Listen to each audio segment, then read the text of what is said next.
అచ్చంగా తెలుగు మన అమ్మ భాష వెలుగు, అచ్చంగా తెలుగు ఇది తెలుగు కనుల వెలుగు.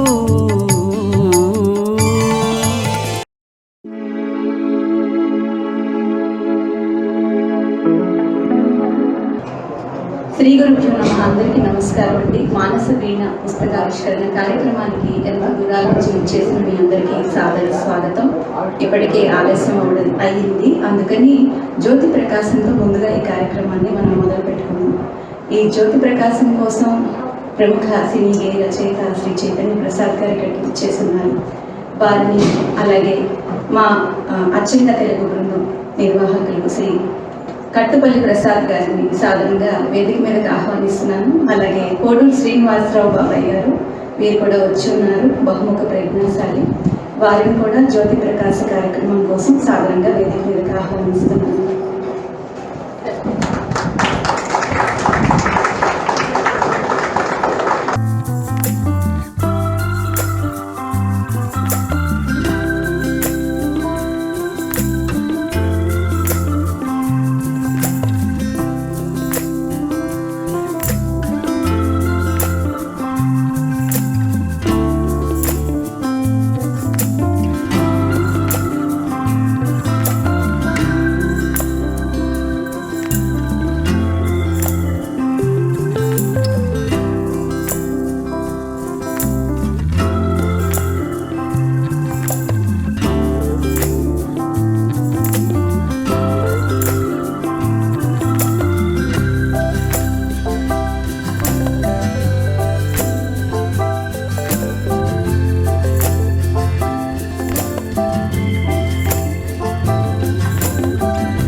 ఒక చిన్న ప్రార్థనా గీతంతో మన కార్యక్రమాన్ని ప్రారంభిద్దాం.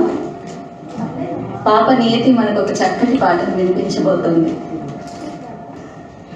మాతా సరస్వతి జగదీశ్వరి, మాతా సరస్వతి జగదీశ్వరి, కళ్యాణి కాదమ్మ వనవాసిని, జగన్మాతా సరస్వతి జగదీశ్వరి, జగన్మాతా సరస్వతి జగదీశ్వరి, విద్యాదాయిని విశ్వకళ్యాణి, విద్యాదాయిని విశ్వకళ్యాణి, వీణా పుస్తక దారిణి అంబ, విద్యాదాయిని విశ్వకళ్యాణి, విద్యాదాయిని విశ్వకళ్యాణి, వీణా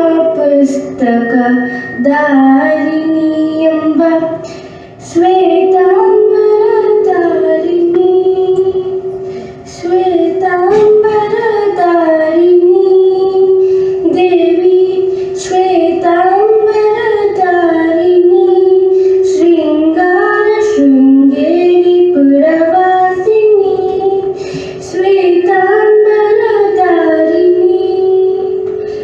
శ్వేతాంబరధారిణి, శృంగార శృంగేరి పురవాసిని, జగన్మాతా సరస్వతి జగదీశ్వరి, జగన్మాతా సరస్వతి జగదీశ్వరి, ఆగమ వేద కళామయ రూపిణి, ఆగమ వేద కళామయ రూపిణి, అఖిల చరాచర జనని నారాయణి, ఆగమ వేద కళామయ రూపిణి, అఖిల చరాచర జనని నారాయణి, మాతా సరస్వతి జగదీశ్వరి, జగన్మాతా సరస్వతి జగదీశ్వరి. Very good. మిమ్మల్ని నన్ను మనందరినీ ముడిపెట్టే వారధి ఏంటి? అక్షరమే కదా. చక్కటి అక్షరాల దేవత మన చదువుల తల్లి సరస్వతి ఆరాధనతో మన సభ మొదలైంది. ఇంకా ఎల్బి శ్రీరామ్ గారు ముందుగానే తెలియజేశారు, వారికి ఒక కార్యక్రమం ఉండడం వలన వారు కొంచెం ఆలస్యంగా మనని చేరుకుంటారు. ఈ లోపల మన సభా కార్యక్రమాన్ని మొదలు పెట్టేద్దాము. ముందుగా సినీ గేయ రచయిత మన మనవిని మన్నించి మన కోసం ఇంత దూరం వచ్చిన శ్రీ చైతన్య ప్రసాద్ గారిని సాధారణంగా వేదిక మీదకి ఆహ్వానిస్తున్నాం.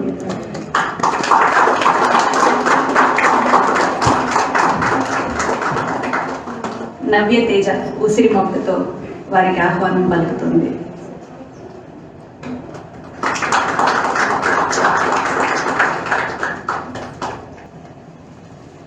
మా అచ్చంగా తెలుగు బృంద నిర్వాహకులు దాదాపు 300 మందికి అచ్చంగా తెలుగు సంస్థ ద్వారా పద్యాలు రాయడం ఛందస్సు నేర్పించిన పెద్దలు శ్రీ కట్టుపల్లి ప్రసాద్ గారు ఈ రోజు ఇక్కడికి వచ్చి ఉన్నారు. వారిని సాధారణంగా వేదిక మీదకి ఆహ్వానిస్తున్నారు.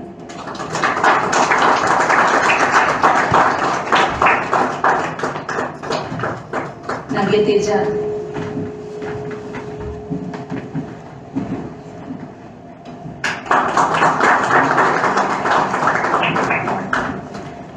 బహుముఖ ప్రజ్ఞాశాలి, ఎప్పటి నుంచో అచ్చంగా తెలుగుకి అనేక రకాలుగా బొమ్మల ద్వారా, కవితల ద్వారా, రకరకాల వ్యాసాల ద్వారా సహకారం అందిస్తున్నారు. ఎన్నో విధాలుగా దన్నుగా ఉన్నారు. బాబాయి శ్రీ పోడూరు శ్రీనివాసరావు గారు ఇక్కడ వచ్చేస్తున్నారు. ఎన్నో గిన్నీస్ బుక్ రికార్డ్స్, అలాగే ఎన్నో వరల్డ్ రికార్డ్ హోల్డర్ అయిన రకరకాల కళల్లో, నఖచిత్ర కళలో కూడా ప్రావీణ్యం ఉన్నవారు.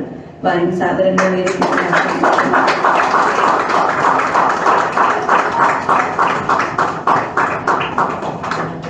ఇక్కడికి వచ్చిన వారికి మానస వీణ అనే నవల గురించి కొంతమందికి తెలిసి ఉంటుంది, కొంతమందికి తెలిసి ఉండదు. నవ్య తేజ ఉసిరి మొక్క ఇస్తుంది.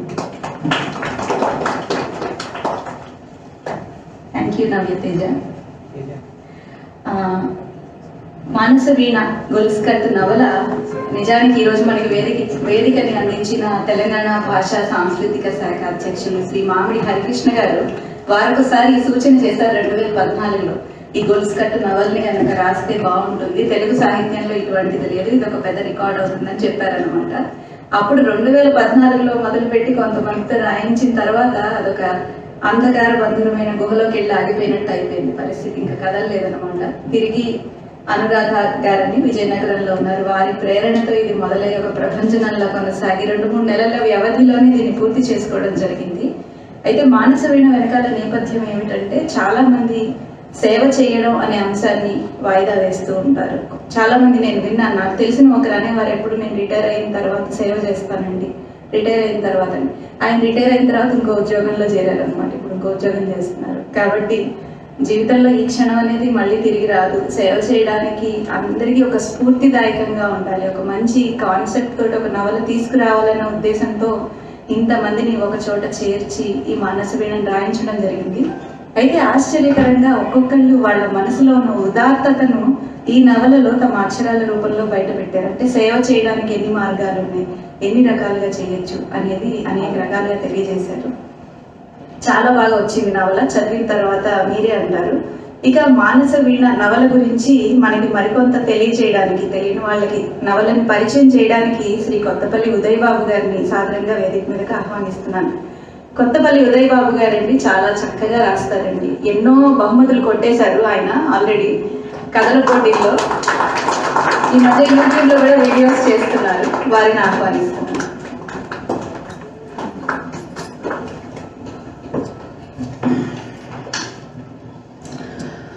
సభా సరస్వతి నమస్కారం. నా పేరు కొత్తపల్లి ఉదయ్ బాబు.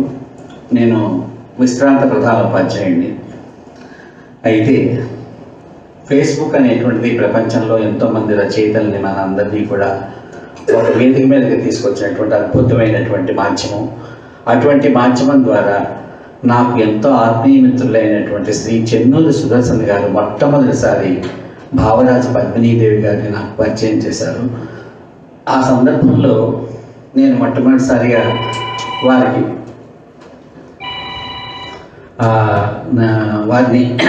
నేను భావరాజు పద్మినీదేవి గారిని ఆ విధంగా నేను ఫేస్బుక్ ద్వారా మెయిల్ తీసుకుని నేను వారిని కలవడం జరిగింది. ఆ విధంగా తర్వాత నేను రచించినటువంటి నా అనుభవ బహుమతి పుస్తకాన్ని ఆమెకు అందజేయడం, ఆమె చేసేటువంటి ఉచితమైన ఎన్నో సేవల్లో ఎంతోమంది రచయితల నుంచి పుస్తకాలు సేకరించి ఎంతో భద్రతగా ఆ పుస్తకాన్ని సాటి రచయితలందరికీ కూడా తన ఖర్చుతో ఆమె అందరికీ పంపించడం అనేటువంటిది నిజంగా ఆమె చేస్తున్నటువంటి ఒక మంచి సేవ. సేవ అన్న ఒక మంచి పదం వాడారు ఆమె. ఆ విధంగా నిజంగా మనం బయటికి వెళ్తే ఆ పుస్తకాన్ని షాపులో చూసి కూడా ఒక 100 రూపాయలు కొనుక్కోవాలంటే మనకే చదివేంత టైం మనకి ఎక్కడుందన్న ఉద్దేశంతో మనం మానేస్తాం. కానీ ఆ పుస్తకం ఇంటికి వచ్చిన తర్వాత ఖచ్చితంగా దాన్ని చదివి తీరుతాం. అంత నిస్వార్థ సేవ చేస్తున్న ఆమెకు నిజంగా నా కళాభివందనాలు తెలియజేస్తున్నాను. లేకపోతే మానసవీణ, ఈ మానసవీణ అనేటువంటి నవలని ఆమె రాస్తూ మాస్టారు మీరు కూడా ఒక భాగం రాస్తే బాగుంటుంది అని చెప్పి పంపించినప్పుడు 19వ భాగం దగ్గరే నాకు మేడం పంపించారు. పంపిస్తే నేను కొన్ని కారణాంతరాల వల్ల నేను దాన్ని డ్రాగన్ చేశాను. నాకు 23వ భాగం నేను దీంట్లో రాశాను.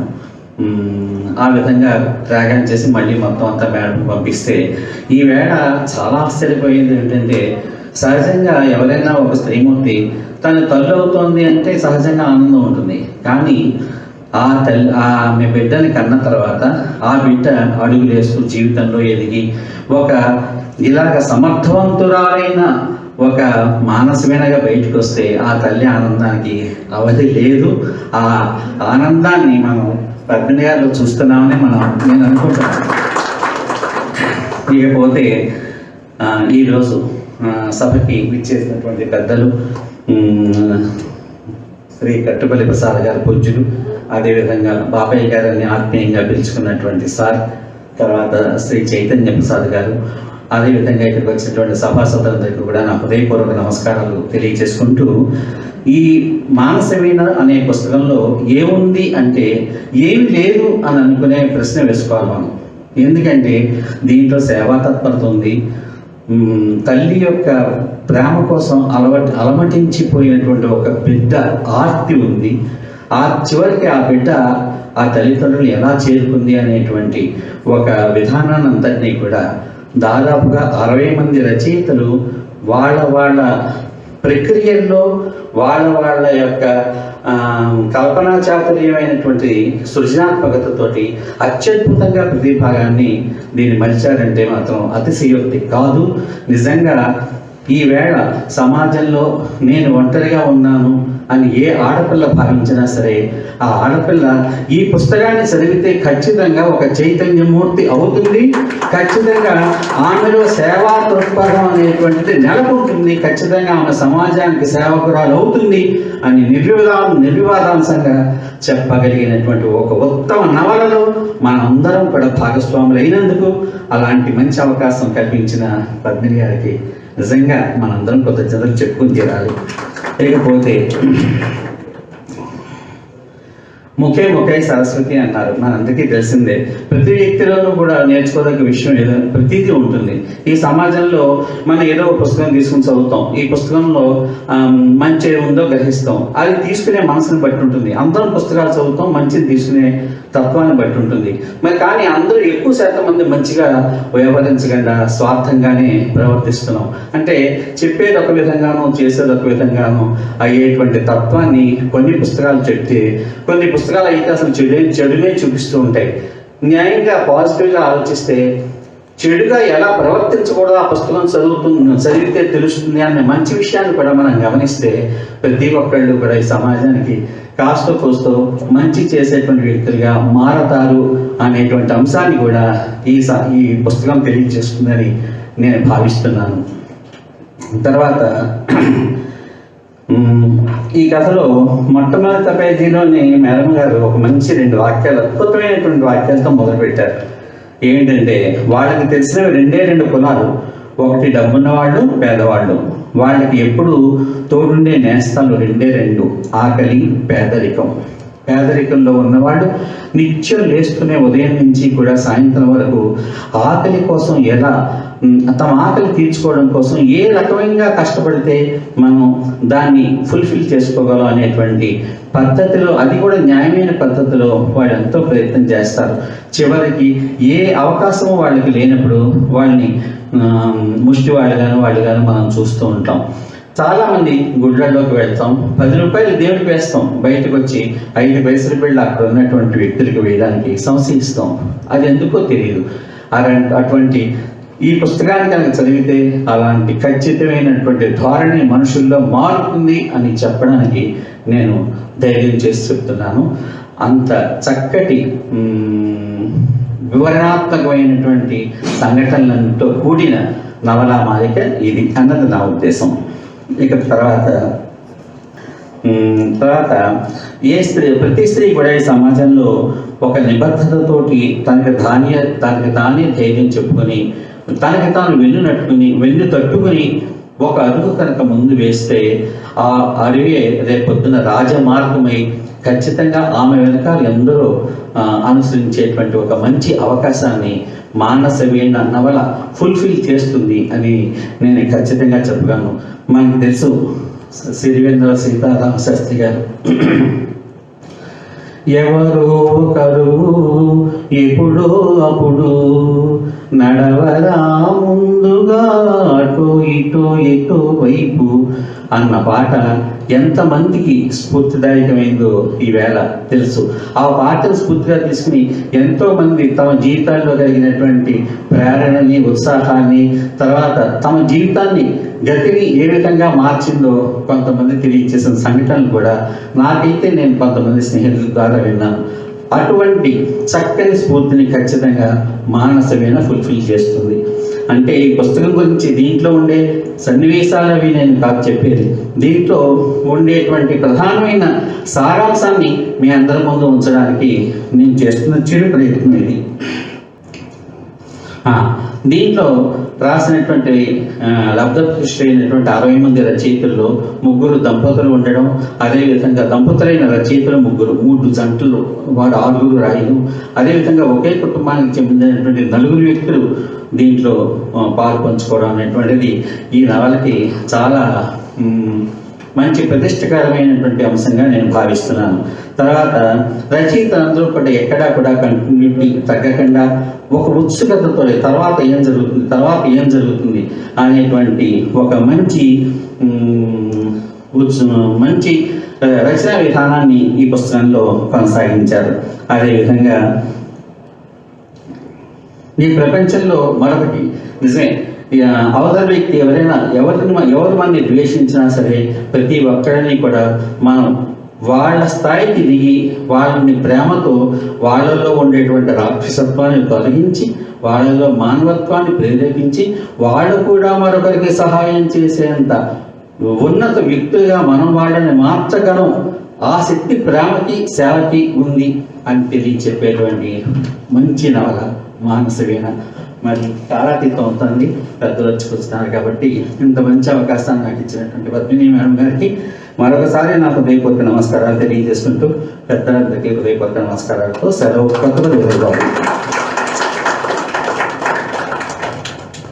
చాలా చక్కగా వివరించారు ఉదయ్ బాబు గారు. చాలా తక్కువ సమయం ఇచ్చారు వీరికి ఇది తయారు చేసుకోవడానికి కూడా, అయినా కూడా చాలా అద్భుతంగా అందించారు. ప్రముఖ సినీ నటులు, మనందరికీ ఆత్మీయులు శ్రీ ఎల్వి శ్రీరామ్ గారు వచ్చినారు. వారిని సాదరంగా వేదిక మీదకి ఆహ్వానిస్తున్నాను.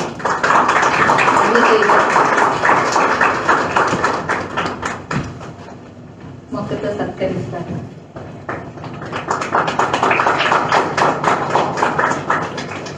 మొక్కగానే నన్ను ప్రవేశపెట్టారు, కొంచెం చెప్తే శ్రీ చైతన్య ప్రసాద్ గారికి కొంత బయటికి వెళ్లాల్సిన అవసరం ఉంది కాబట్టి ముందుగా వారి సందేశాన్ని అందించవలసిందిగా కోరుతున్నాను. లేదు, నేను ఒప్పుకోను.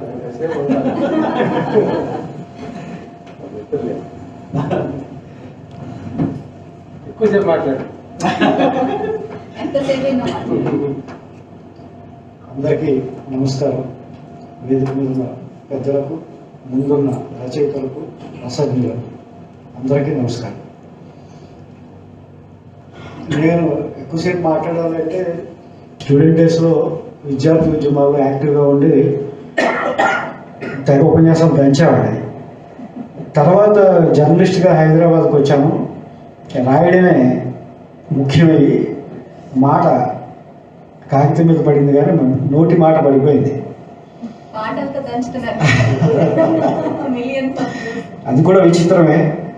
పాట నాకు మా మెదడులో అలాగా మెదులుతూ ఒక్క చిన్న మాత్ర కూడా తప్పకుండా ఆ ట్యూన్ని తాళాన్ని పట్టుకోగలను. లోపల మోగుతూ ఉంటుంది. అది అభ్యాసం లేకో ఏమో నాకు తెలియదు. చిన్నప్పటి నుంచి ఎప్పుడు నేను పాటలు పాడలేదు. పాటలు తెగ వినేవాడిని. గొంతు పెగిలి రాదు మాట. గొంతు పెగలకపోవడం అనే బాధ పాట రాసేటప్పుడు కూడా ఉంటుంది. ఇది దర్శకులకి నిర్మాతలకి వినిపించేటప్పుడు కూడా సార్ ముందే చెప్పేస్తాను, సార్ నేను పాడలేను, అయితే ఒక్క మీ ట్యూన్కి చిన్న ఎత్తు కూడా వేరియేషన్ ఉండదు, ఇలా అతికినట్టు అచ్చులో పోసినట్టు అతికిపోతుంది చూడండి. ఇవాళ వరకు ఆ వచ్చిన విద్యతో నెట్టుకొస్తున్నాను. నాకు పెద్దలు ఎంతోమందికి ఛందస్సు నేర్పించారంట. చెప్తుంటే నాకు చాలా ఆనందం వేసింది. కొన్ని వందల మంది పద్యాలు రాయగలుగుతున్నారు వారి వల్ల అని చెప్పారు. అలాగే ఛందస్సు నేర్చుకోవడం అనేది అదొక పెద్ద బ్రహ్మ విద్య కాదు. దాని మీద భయం లేకుండా కించిత్ ఆసక్తితో దృష్టి పెడితే ఛందస్సు నేర్చుకోవడం చాలా సులభం. నాకు లెక్కలంటే విపరీతమైన భయం, తెలుగు అంటే ఇష్టం. కానీ ఛందస్సుకుండే ఆ సింపుల్ మ్యాథమెటిక్స్ నన్ను బాగా అట్రాక్ట్ చేసాయి. చాలా సింపుల్ అది. మాత్ర అంటే ఏంటి, లఘు అంటే ఏంటి, గురువు అంటే ఏంటి, లఘువుకి ఎన్ని మాత్రలు, గురువుకి ఎన్ని మాత్రలు, ఈ బేసిక్స్ తెలిస్తే నేను ఎలా నేర్చుకున్నానో చెప్తాను. నాకు 8వ తరగతిలో ఛందస్సు నేర్పించగానే ముందు అట్రాక్ట్ అయినాను. పద్యం ఇలా ఉంటుంది, దాన్ని ఇలా చదువుతారు.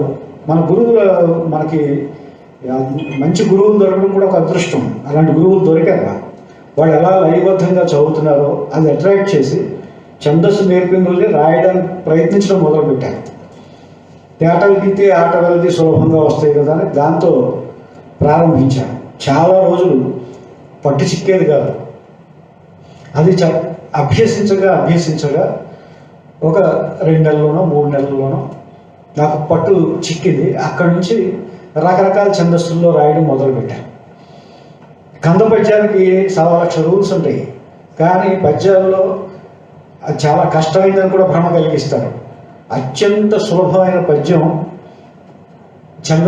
కంద పద్యం రాయడే. కొడవటిగంటి కుటుంబరావు గారు ఒక వ్యాసంలో రాశారు. అది ఎంత ఈజీ అంటే మా సినిమా పాటకి ట్యూన్ ఇచ్చినట్టే ఒక ట్యూన్ అనుకుని తన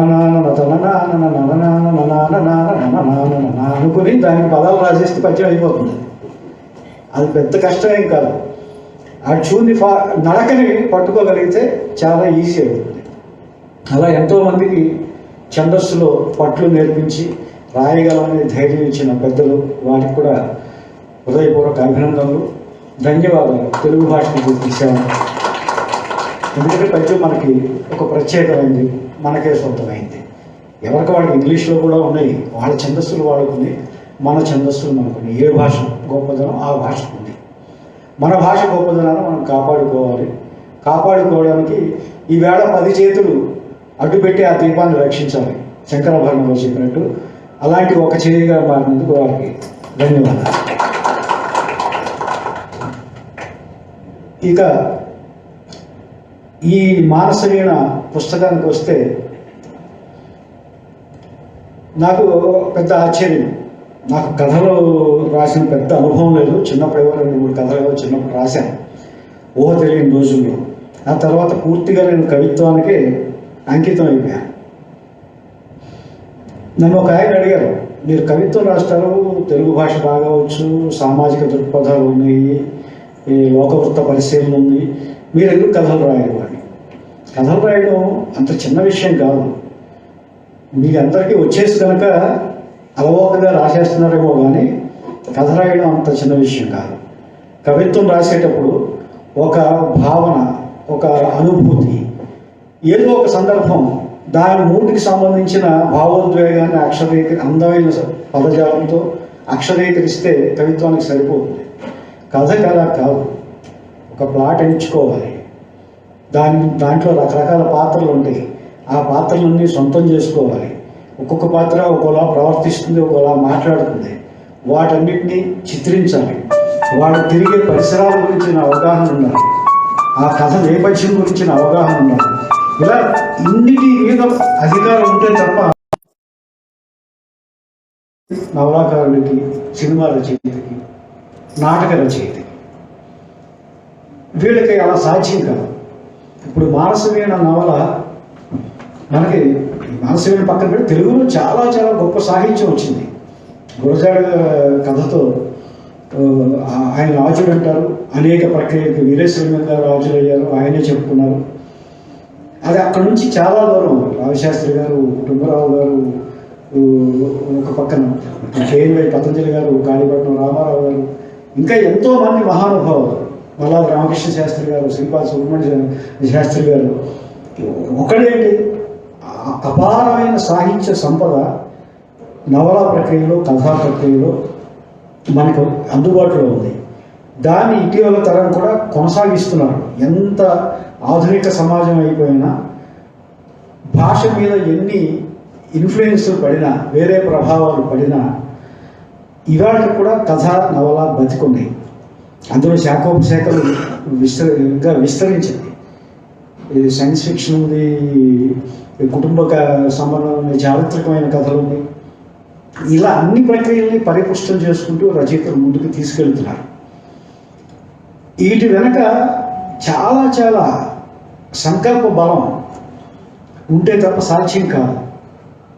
ఎందుకంటే వేరే మార్గాల్లో ప్రాచుర్యం పొందడానికి అవకాశాలు ఉన్నా కూడా ఈ కథని, నవలని పట్టుకుని, ఈ కవిత్వాన్ని, కాకరకాయని పట్టుకుని వేలాడడం అనేది దాని వెనక ఎంతో అభిరుచి, గాఢమైన కోరిక, సంకల్ప బలం, ఇవన్నీ ఉంటే తప్ప సాధ్యం కావు. ఇప్పుడు మానసవీణ నవలకు వస్తే ఇది గొలుసుకట్టు నవల అంటారు. కవిత్వంలో గొలుసుకట్టు కవిత్వాలు చాలా వచ్చినాయి, కథల్లో కొన్ని వచ్చినాయేమో నాకు తెలియదు, నవల్లో నాకు అస్సలు తెలియదు. ఈ మానసవీణ గొలుసుకట్టు నవల 60 మంది రచయితలు రాయడం అనేది మరొక ఆశ్చర్యం. దీనికి ఇందాక వివరణించినప్పుడు కూడా నేను అనుకున్నాను, ఎవరు అసలు కథకి ఆ ప్లాట్ అనుకున్నది ఎవరు, ఆ ప్లాట్ అనుకుని మిగిలిన వివిధ భాగాలు చేసి వాళ్ళకి అప్పగించారా, ఎలాగా ఆ ప్రక్రియ జరిగిందన్నది నాకు తెలుసుకోవాలన్నది. ఎందుకంటే ఒక సినిమాలో పెద్దలకు తెలుసు, ముందు ఒక లైన్ అనుకుంటారు, దాన్ని కథగా విస్తరిస్తారు, తర్వాత సన్నివేశాలు అనుకుంటారు, తర్వాత సంభాషణలు పడతాయి, రకరకాల స్టేజెస్ ఉంటాయి. ఇక్కడ 60 మంది రచయితలకి కథ విభజించి ఎలా ఇచ్చారు. 60 మంది రాయాలంటే ఒక నవలని ఒక్కొక్కడు 2 పేజీలు రాసినా ఇంత పుస్తకం అవుతుంది, అంత పుస్తకం అవుతుంది. ఇంచుమించుగా అంతే రాసుకున్నట్టున్నారు. ఎక్కువ మంది 2 పేజీలు 3 పేజీలు. వాళ్ళకి ఎవరి శైలి వాళ్ళకు ఉంటుంది, ఎవరి పద్ధతి వాళ్ళకు ఉంటుంది. ఒక పుస్తకంగా చదివేటప్పుడు ఒక ఏక సూత్రత ఉండాలి, ముక్కలుగా అతుకుల బొంతలాగా ఉండకూడదు. ఆ ఏక సూత్రత సాధించడానికి ఏం చేశారు, ఇవన్నీ టెక్నికల్ అంశాలు, అవి నాకు తెలుసుకోవాలండి. ఒకసారి పద్మిని గారు వివరిస్తే బాగుంటుంది. మొత్తానికి ఒక గొప్ప ప్రయోగం చేశారు, అదేదో రికార్డ్స్లో కూడా ఎక్కిందని విన్నాను. ఆ రికార్డ్స్ గురించి నేను పెద్దగా పట్టించుకోను కనుక నాకు తెలియదు వాటి గురించి. గిన్నిస్ బుక్ పదే వింటాం కనుక తెలుస్తుంది, నోబెల్ ప్రైజ్ అంటే వింటాం కనుక దాని గురించి తెలుస్తుంది. కానీ ఇతరత్ర పురస్కారాల పట్ల నాకు పెద్ద ఆసక్తి లేదు. వస్తే నేను పుచ్చుకుంటాను, అది వేరే విషయం. జనం నుంచి వచ్చే ఆదరణ చాలా ముఖ్యం. ఇవాళ పుస్తకానికి ఆదరణ తగ్గినాను సార్, ఎక్కువసేపు మాట్లాడతాను, మీ ఆదేశం.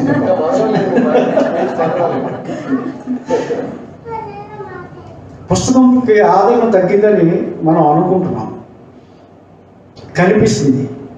ఒక పుస్తకం తీసుకురావడానికి ఎంత శ్రమ అవుతుందో నేను అక్షరాల్లో బతికిన వాడిగా నాకు తెలుసు. ఎందుకంటే నా కెరీర్ జర్నలిస్ట్గా మొదలైంది. ఒక విద్యార్థి ఉద్యమ పత్రికకి వర్కింగ్ ఎడిటర్గా నేను హైదరాబాద్కి వచ్చాను. ఆ తర్వాత అది 2 ఏళ్ళు నడపడం అనేది మాకు చాలా గగనం అయిపోయింది, ఒక మూమెంట్ సపోర్ట్ ఉన్నా కూడా. ఆ తర్వాత మామిడి హరికృష్ణ గారికి స్వాగతం, ఆయన నాకు మంచి మిత్రులు, కవి, రచయిత, చాలా బహుముఖ ప్రజ్ఞాశక్తి. అలా విద్యార్థి ఉద్యమ పత్రికకి, మిలిటెంట్ అనే పత్రికకి వర్కింగ్ ఎడిటర్గా హైదరాబాద్కి వచ్చాను. 2 ఏళ్ళు నడపడం, వెనక ఒక బలమైన విద్యార్థి ఉద్యమం యొక్క అండదండలు ఉన్నా కూడా 2 ఏళ్ళు నడపడం మాకు చాలా కష్టం అయిపోయింది. ఆ తర్వాత నేను ప్రధాన స్రవంతి జర్నలిజంలో ప్రవేశించాను. ఆంధ్రభూమి, ఆంధ్రప్రభ, ఉదయం దినపత్రికల్లో 15 ఏళ్ల పాటు, 15 ఏళ్ల పైనే జర్నలిస్ట్గా పనిచేశాను. ఆదివారం సంచికలతో సహా సెంట్రల్ డెస్క్ ఇన్ఛార్జిగా రకరకాల బాధ్యతలు నిర్వహించాను. ఏ దశలు ఉంటాయి, ఒక అక్షరం కాగితం మీద పెట్టిన అక్షరం ముద్రణ రూపంలోకి వెళ్ళి మన చేతుల్లోకి రావడానికి, అది పత్రిక అయినా ఒక పుస్తకం అయినా. నేను 30 ఏళ్ళు 40 ఏళ్ళు రాసినా కూడా పుస్తకం తేవడానికి, కవిత్వం పుస్తకం తేవడానికి ఎంత ప్రయత్నించినా నా వల్ల కాలేదు. 40-35 ఏళ్ళు పట్టింది నాకు. అయినా సరే ఒక్క పుస్తకం మాత్రమే ఇప్పటికి వేయగలిగాను, సహస్రవర్షాలు. అది చాలా చాలా కష్టంతో కూడుకున్న పని. ఈ భావరాజు పద్మిని ప్రియదర్శిని అమ్మాయి 40 పుస్తకాలు వేశారు ఇప్పుడు. అది కూడా ఎంతకాలంలో, ఒక 10 ఏళ్ళని అయిపోతుందండి, 2-3 ఏళ్ళు. మీరు చండీగఢ్లో ఉండగా పుస్తక ప్రచారం లేదు, చండీగఢే కదా. ఎందుకంటే నాకు ముఖ పుస్తకంలో ఫేస్బుక్లో నాకు పరిచయం అయినప్పుడు భావరాజు పద్మిని గారు అప్పుడు చండీగఢ్లో ఉండేవారు. దాదాపు 7 ఏళ్ళు అవుతుంది మాకు పరిచయం. ఎప్పుడు ఆవిడ డిపి కింద, పిక్చర్ కింద పువ్వులు పెట్టేవారు పద్మిని తల్లి. ఓకే, నేను ఫోటో ఉంటేనే తప్ప ఫ్రెండ్ రిక్వెస్ట్ యాక్సెప్ట్ చేయని ఇలా ఉండదు. ఆ పేజీకి వెళ్ళి ఓకే మర్యాదస్తులు, కవిత్వం, కాకరకాయ కొంచెం తెలుసు అనుకున్న వాళ్ళని యాక్సెప్ట్ చేస్తూ ఉంటాను. అలాగే ఆవిడ నా ఫ్రెండ్స్ లిస్ట్లో చేరాడు. ఒకసారి ఎందుకు దీని గురించి నాకు మెసేజ్ చేస్తే, అమ్మ పువ్వులతో మాట్లాడడం బాగానే ఉంటుంది, కానీ ఈ సంభాషణ ఇద్దరు మాట్లాడుతున్నా కనుక మీ ముఖం నాకు తెలిస్తే ఎవరితో మాట్లాడుతున్నా అర్థమవుతుందంటే అప్పుడు నాకు ఫోటో పంపించారు. అది మా తొలి దర్శనం. హైదరాబాద్ వచ్చి ఒక 3-4 ఏళ్ళు అయింది. తర్వాత కూడా నేను ఆవిడకి ఒక ఇంటర్వ్యూ ఇస్తానని వాగ్దానం చేసి మాట తప్పాను. ఆవిడ, మీరు నమ్ముతారో లేదో, ఆవిడని ప్రత్యక్షంగా చూడటం, ప్రియదర్శిని ప్రత్యక్షంగా దర్శించుకోవడం ఇదే ఈ రోజే చూశాను నేను. నాకన్నా మీకే బాగా తెలుసు ఆవిడ 40 పుస్తకాలు వేశారంటే 3 ఏళ్లలో అది సామాన్యమైన విషయం కాదు. తల్లి సరస్వతీదేవి ఉన్నారో లేదో నాకు తెలియదు, నాకు ఆ భావన కొంచెం తక్కువ ఏమనుకోకండి. నా రాతలు చూసి పరమ భక్తులు అనుకుంటారేమో. కొంచెం ఆధ్యాత్మికత తక్కువ, సామాజికత ఎక్కువ. ఆ సరస్వతీదేవి ఆవిడ అనుగ్రహించింది అని నేను అనుకుంటున్నాను. ఇంకో 2 ఏళ్ళలో ఈ 40 పుస్తకాలను 100 పుస్తకాలు చేసేయమని, ఇలాంటి ప్రయోగాలు చాలా చాలా చేయమని మనసారా కోరుకుంటూ, నాకన్నా చిన్నది కనుక ఆశీర్వదిస్తున్నా.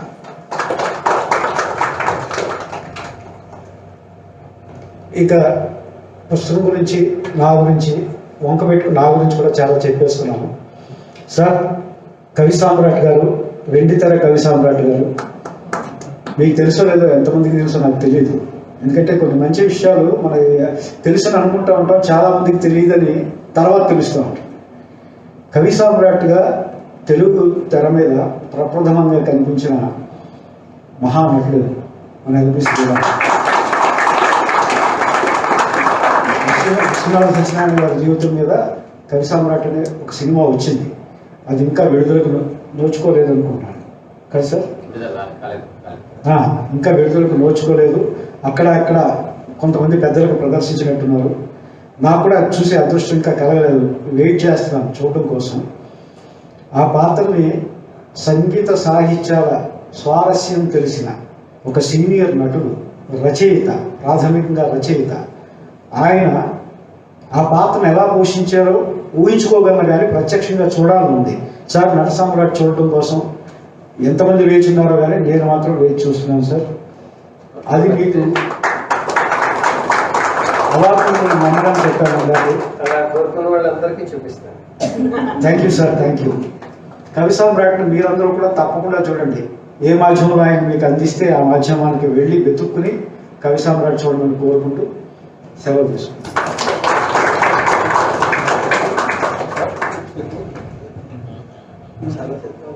హరికృష్ణ గారికి సాదర స్వాగతం అండి. మనం ఈ రోజున ఈ వేదికకి కాదు, గతంలో కూడా ఎన్నో సార్లు మనకి ఈ వేదికని కార్యక్రమాలు జరుపుకోవడానికి ఉచితంగా ఇచ్చింది తెలంగాణ భాషా సాంస్కృతిక శాఖ.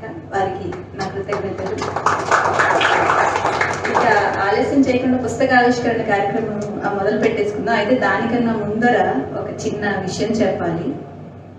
పెయ్యేటి శ్రీదేవి గారు, పెద్దలు పెయ్యేటి రంగారావు గారు, వీరు మాకు అనేక విధాలుగా గత 7-8 ఏళ్ళుగా తమ్ముగా ఉన్నారండి. అహర్నిశలు ఆవిడ పాటలేంటి, కథలేంటి, కవితలేంటి, ఇంటికి వెళ్తే ఆత్మీయంగా కడుపు నిండా భోజనం పెట్టడం ఏంటి, ఇవన్నీ కూడా ఆవిడ చేశారు. క్రితంసారి ఫిబ్రవరి 7వ తారీఖు ఇదే వేదికలో సభ జరుపుకున్నప్పుడు ఆవిడ వచ్చి ప్రార్థనా గీతం కూడా వినిపించారు. అనుకోకుండా ఆవిడ శివ సన్నిధికి చేరుకున్నారు. తర్వాత వారి పుస్తకం తీసుకొచ్చే భాగ్యం నాకు కలిగింది. అయితే వారి పుస్తకం వచ్చే సమయానికి కూడా ఇంకా కరోనా ఉగ్రరూపంలో ఉండడంతో ప్రత్యక్షంగా సభని మాత్రం మేము పెట్టుకోలేకపోయాం. వారిద్దరు, రంగారావు గారు, శ్రీదేవి గారు, వారి కుమార్తెలు కాంతి కలిగొట్ల, విజయమాధవి గొల్లపూడి, వీరు మా కుటుంబ సభ్యులాగే ఉన్నారు. వారి పుస్తకాన్ని మేము ఆవిష్కరించుకోలేకపోయాం కనుక ఈ రోజున ఆ పుస్తకాన్ని ముందుగా ఆవిష్కరించుకుని వారి గౌరవార్థం తర్వాత మానస వీణ పుస్తకాన్ని ఆవిష్కరించుకున్నాం. Thank you.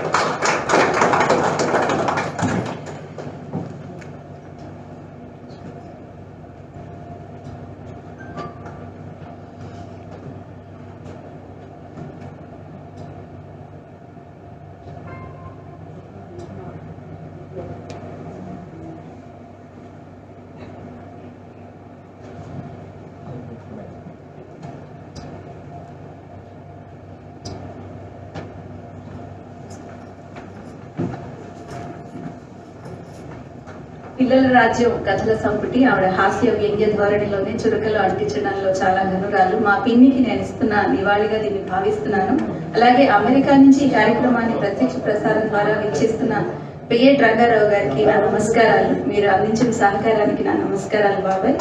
అలాగే అక్కయ్య ఇద్దరు కాంతి, విజయమాధవి గొల్లపూడి, వారికి కూడా నా కృతజ్ఞతలు. ఇప్పుడు మానస వీణ పుస్తకావిష్కరణ కార్యక్రమం.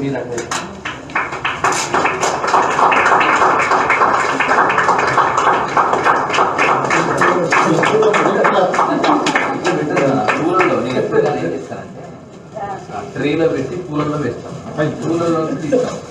అంటే ఏమవుతుందంటే పుస్తకాలు పూలు చాలా సున్నితమైనవి.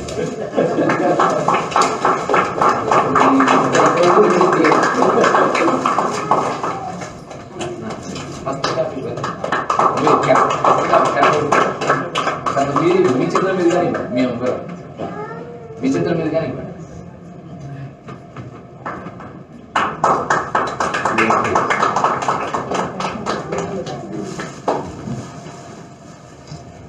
ఫస్ట్ ఒక్కసారి మీరు ఒక్కసారి చూపించాలి. మీ అందరూ మీరు చూపించాలి. అంటే మీరు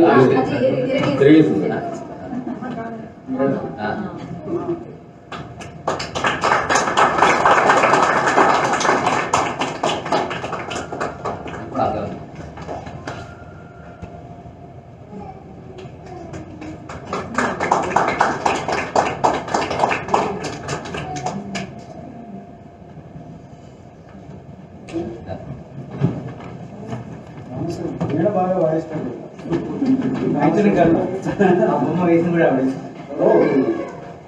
ఇది నా బొమ్మతో వచ్చిన రెండవ పుస్తకం అండి. మొదటి పుస్తకం జవరాలి కథలు అని, ఆ పుస్తకానికి కూడా నేను బొమ్మ వేయడం జరిగింది. బాగా అమ్ముడుపోయాయి పుస్తకాలు. ఇది రెండవ పుస్తకం అన్నమాట. అంటే హరికృష్ణ గారు 2014లో చెప్పారు ఇలాగా గొలుసు కట్టు నవల రాస్తే చాలా బాగుంటుంది అని. 2014లో మొదలు పెట్టినప్పుడు ఒక నవల రాయాలంటే దాని వెనకాల ఒక నేపథ్యం ఉండాలి కదా. ఆ నేపథ్యం సేవ అని నేను అనుకున్నాను. అంటే ఒకవేళ అనాథలున్న, పేదరికంలో మగ్గుతున్న సమాజం పట్ల వాళ్ళకు ఒక విద్వేషం కలుగుతుంది. అలా కాకుండా సమాజాన్ని ప్రేమించి, సాటి మనిషిని ప్రేమించే ఒక స్త్రీ ఏ విధంగా, స్త్రీ అనే ఒక స్త్రీలోనే ఒక అపరిమితమైన శక్తులు ఉన్నాయి కాబట్టి ఆవిడ ఆదిశక్తి కాబట్టి ఆవిడ ఏమైనా చేయగలుగుతుంది. ఏమి చేయగలుగుతుంది? ఒక అనాథ, ఒక మామూలుగా ఆశ్రమంలో ఏదన్నా లేకుండా పెరుగుతున్న ఒక స్త్రీ ఏం చేయగలుగుతుంది అని నిరూపించడానికి ఈ మానస అనే ఒక పాత్రని నేను సృష్టించాను. అయితే ఇందాక చెప్పినట్టు దారాలన్నీ కలుపుకుని దండగా మారినట్టు చాలా పెద్ద ఛాలెంజ్ అయ్యిందనమాట ఇది. ఎందుకంటే ఒక్కొక్కళ్ళు ఒక్కొక్క రకమైన తమ ఆలోచనని ఇందులోకి తీసుకుని వచ్చారు. చివరిలో ఏం చేయాలి, ఆ దారాలన్నీ కలిపితేనే దండ అవుతుంది, ఏ పాత్రల్ని వదిలిపెట్టకూడదు. ఒక్కొక్కళ్ళు ఒక్కొక్క పాత్రను తీసుకొచ్చారు. ఏమైందంటే 19వ భాగంలోనే ఎక్కడో ఎవరో వదిలేసిన 2 పాత్రల్ని, కొండలరావు అనే పాత్రని సడన్ గా 20వ భాగాల్లో ఒకళ్ళు తీసుకొచ్చారనమాట. అప్పుడు దాన్ని దీన్ని ఎలా కలపాలి, అదొక పెద్ద ఛాలెంజ్ అనమాట. అంటే మొత్తం నవలంతా ఒకరే రాసినట్టుగా ఉండాలంటే ఇవన్నీ అల్లుకుంటూ వెళ్ళాలి కదా అన్నది ఒక ఆలోచన. అల్లుకుంటూ వెళ్ళాము. అవసరమైన చోట్ల చిన్న చిన్న మార్పులు 4-5 లైన్లు మార్చుకోవడం కూడా జరిగింది దీని గురించి. తర్వాత పల్లెటూరి గిరిజన జీవితాలని కూడా ఇందులోకి వారు కొంతమంది తీసుకొచ్చారు. అలాగే టీచర్లు ఉన్నారు, మన సుభా వారణాసి గారు. అనాథాశ్రమంలో పిల్లల్ని 4 భాగాలుగా ఆవిడ డివైడ్ చేస్తుంది. డివైడ్ చేసినప్పుడు ఒక్కొక్కళ్ళకి ఒక్కొక్క పని అప్పచెప్తుంది. మొక్కలు పెంచడం, సేంద్రియ ఎరువులు వేసి మొక్కలు పెంచుకుని ఆశ్రమానికి కావాల్సిన కూరగాయలు ఒకళ్ళు పెంచుకుంటారు, టెక్నాలజీ ఒకళ్ళు నేర్చుకుంటారు, చేనేత వస్తువులు కొంతమంది తయారు చేస్తారు. ఇలాగే ఆశ్రమంలో స్వావలంబన దిశగా ఆ పిల్లల్ని తీసుకెళ్లడం అనే ఒక మంచి ఊహని తీసుకొచ్చారు.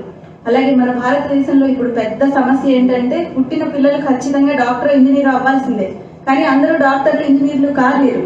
వృత్తి విద్యలు ఉండాలి. చాలా దేశాల్లో వృత్తి విద్యలు ఉన్నందువల్లే వాళ్ళు మనకంటే ముందు ఉన్నారనమాట. ఆ వృత్తి విద్యలు నేర్పించడం అనేది ఒకటి. అలాగే ఆయుర్వేదంతో చాలా వ్యాధులు మనం నయం చేయొచ్చు. సిద్ధ వైద్యశాల అనేది పెట్టి ఆ సిద్ధ వైద్యశాల ద్వారా అందరికీ సేవ జరగాలి, అరుదైన వ్యాధులకి చికిత్స జరగాలి అని. ఇప్పుడు అడవిలో ఉన్న వాళ్ళకి ఏ మందులు ఉన్నాయి, ఏ హాస్పిటల్స్ ఉన్నాయి, ఏ కార్పొరేట్స్ ఉన్నాయి, వాళ్ళందరూ ఏం చేస్తారు, గబుకుని ఒక మొక్క కోస్తారు, పసరు తీస్తారు, వేస్తారు. కానీ మనకన్నా బాగా తగ్గిపోతుంది. మనకి తెలియని ఎన్నో మూలికలు ఉన్నాయి.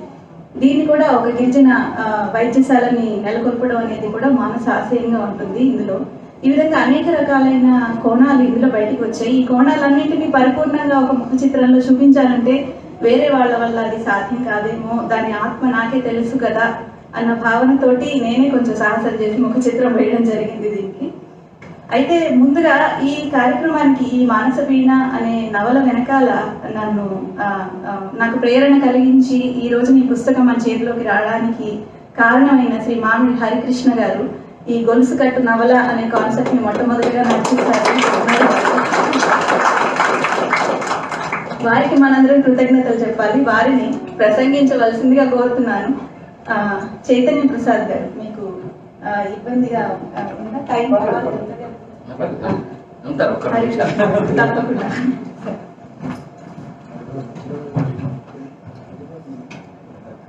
శుభోదయం.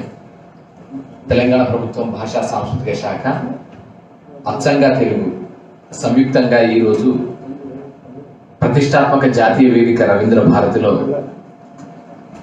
2 చక్కని పుస్తకాల ఆవిష్కరణ కార్యక్రమానికి విచ్చేసిన పెద్దలందరికీ, సాహిత్యాభిమానులకి, కవిత్వాభిమానులకి, భాషాభిమానులకి అందరికీ తెలంగాణ ప్రభుత్వం భాషా సాంస్కృతిక శాఖ పక్షాన ఆత్మీయంగాను ఆదరంగాను స్వాగతం పలుకుతూ నమస్సులు తెలియజేస్తున్నాను.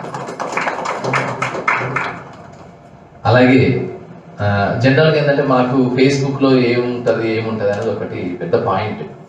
చాలా అంటే ఫేస్బుక్ చాలా విషయాలకి వాడుతున్న సందర్భాలకి మనం ప్రత్యక్షంగా చూస్తున్నాం. మార్క్ జుకర్బర్గ్ ఏ క్షణాన, అంటే అంతకుముందు ఆర్కుట్ అన్నది సోషల్ మీడియా అని అనుకున్నప్పుడు ఫస్ట్ ఆర్కుట్ పేజెస్ వచ్చిన తర్వాత ఇది ఒక గొప్ప రెవల్యూషన్. సో వాటిలో పేజర్స్ తర్వాత సెల్ ఫోన్ల తర్వాత ఈ ఆర్కుట్ లాంటి అదే టైంలో వస్తున్న టైంలో ఆర్కుట్ ఉండింది సోషల్ గ్రూప్గా. తర్వాత ఫేస్బుక్ అనేది దానికంటే అడ్వాన్స్డ్ వర్షన్గా అవసరమైతే ఫోటోగ్రాఫ్స్ని, ఆడియోని, వీడియోస్ని పోస్ట్ చేసేలాగా ఫేస్బుక్ అనేది మార్క్ జుకర్బర్గ్ వాళ్ళ సాఫ్ట్వేర్తో మనకు మొదలైంది. అయితే ఫేస్బుక్ వచ్చిన తర్వాత చాలా ఏంటంటే అన్ని రకాలుగా వాడుకోవడం అనేది ఒకటి వచ్చింది. అంటే ఫేస్బుక్ వల్ల ప్రయోజనం ఏంటి, ఒక సామాజిక ప్రయోజనం ఏంటి అన్నప్పుడు దానివల్ల ఎంత అంశాలు జరుగుతున్నాయో, అనూహ్యమైనవి, ఊహించలేనివి, అవాంఛనీయమైనవి జరుగుతున్నాయో అంతకంటే ఎక్కువ నిర్మాణాత్మకమైనవి, సామాజిక ప్రయోజనాత్మకమైనవి, లోక కళ్యాణ భావనతో కూడిన ప్రోగ్రామ్స్ కూడా, కార్యక్రమాలు కూడా జరుగుతున్న విషయాన్ని మనం చూస్తున్నాం. సో అలాంటి వాటిలో ఫేస్బుక్ వల్ల ఏమవుతుంది అంటే ఒక భాష రక్షించబడుతుంది. ఒక భాష దాన్ని అరచేతులు అంటే 2 చేతుల్లో పెట్టుకొని కాలాలకు, సమయాలకు, దూరాలకు, ఖండాలకు అతీతంగా అందరూ ఒక్క చోటుకి వచ్చి ఒక మంచి పని చేస్తారు, ఒక సంకల్పం తీసుకుంటారు అని చెప్పడానికి కూడా ఫేస్బుక్ వేదికగా కొన్ని గ్రూపులు ఏర్పడ్డాయి. అలాంటి గ్రూపుల్లో ఒక అత్యంత అద్భుతమైన గ్రూపు తెలుగు భాష గురించి, తెలుగు సంస్కృతి గురించి, తెలుగు జీవన విధానం గురించి, తెలుగు కట్టు బొట్టు, ఆచారాలు, సంప్రదాయాలు, వాడుకలు, వేడుకలు, మన జీవన విధానంలోని ఎక్కడో లుప్తమైన హాస్యం. సో ఇలాంటి వాటన్నింటినీ ప్రామాణికంగా ఇట్లా ముందుకు తీసుకొస్తూ దాన్ని చేయాలనే సంకల్పం తీసుకున్నది అచ్చంగా తెలుగు.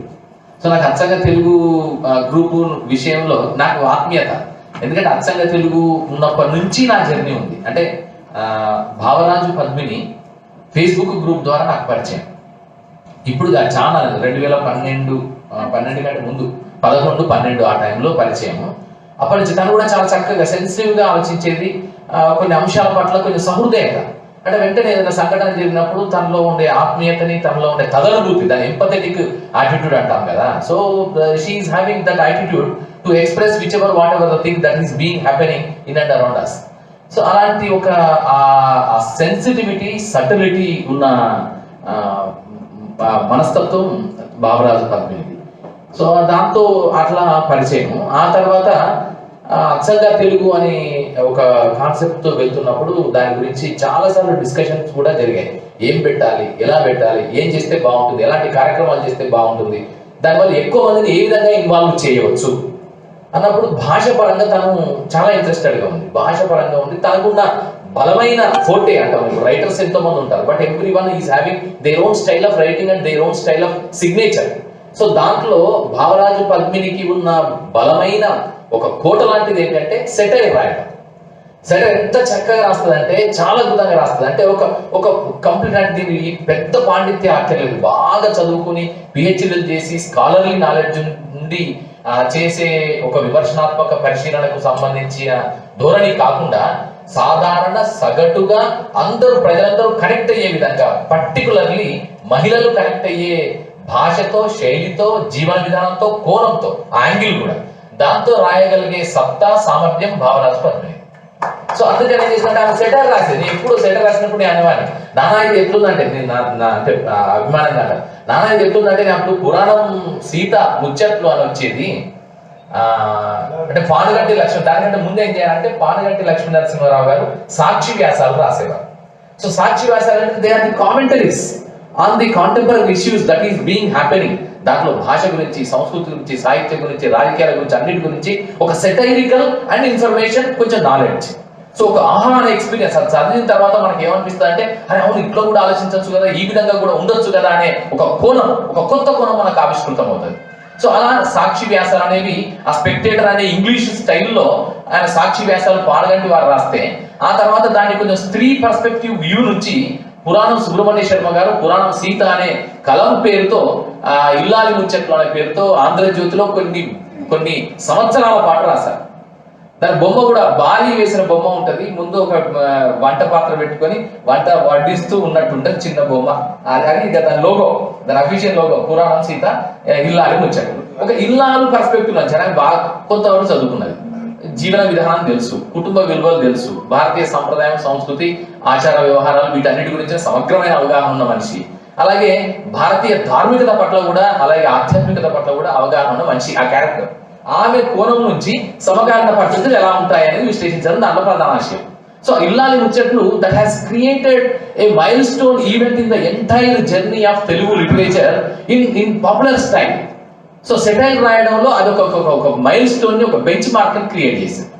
ఆ తర్వాత చాలా గ్యాప్, చాలా ఎవరు వాళ్ళు అంత అద్భుతంగా రాయలేదు. చాలా మంది మహిళలు రాశారు. ఇప్పుడు మాలతి చందూర్ గారు అడగండి చెబుతాను అనే దాంట్లో ప్రమదావనం అనే శీర్షికలో అడగండి చెబుతాను ఆంధ్రప్రభలో the longest serving feature in entire world journalism, ప్రపంచ జర్నలిజం చరిత్రలోనే, వీక్లీ జర్నలిజం చరిత్రలో అతి దీర్ఘకాలం నడిచిన ఒకే ఒక్క శీర్షిక అడగండి చెబుతాననేది మాలతి చందూర్ గారి. కేవి కృష్ణకుమారి గారి సందేహాలు, ప్రశ్నలు ఇవన్నీ. అంటే మహిళలు కూడా చాలా స్పీచెస్ కండక్ట్ చేశారు, కానీ ఈ స్టైల్లో ఉన్నది మాత్రం లేదు. మళ్ళీ ఆ తర్వాత దాన్ని ఫిల్ చేసింది ఎవరంటే ఆ బేటర్ అంటారు కదా, ఒక 4x100 మీటర్స్ రిలే పరుగు పందెంలో స్పోర్ట్స్ ఈవెంట్ జరుగుతుంటాయి. ఒక బేటర్ పరుగు 100 మీటర్స్ చేసిన తర్వాత that person will give the batten to the next person and ఆయన ఆ లెగసీని తీసుకెళ్తారు. సో లైక్ వైజ్ ఇక్కడ ఆ బేటని మళ్ళీ ఎవరు తీసుకున్నారంటే డాక్టర్ సి మృణాలి గారు తీసుకున్నారు.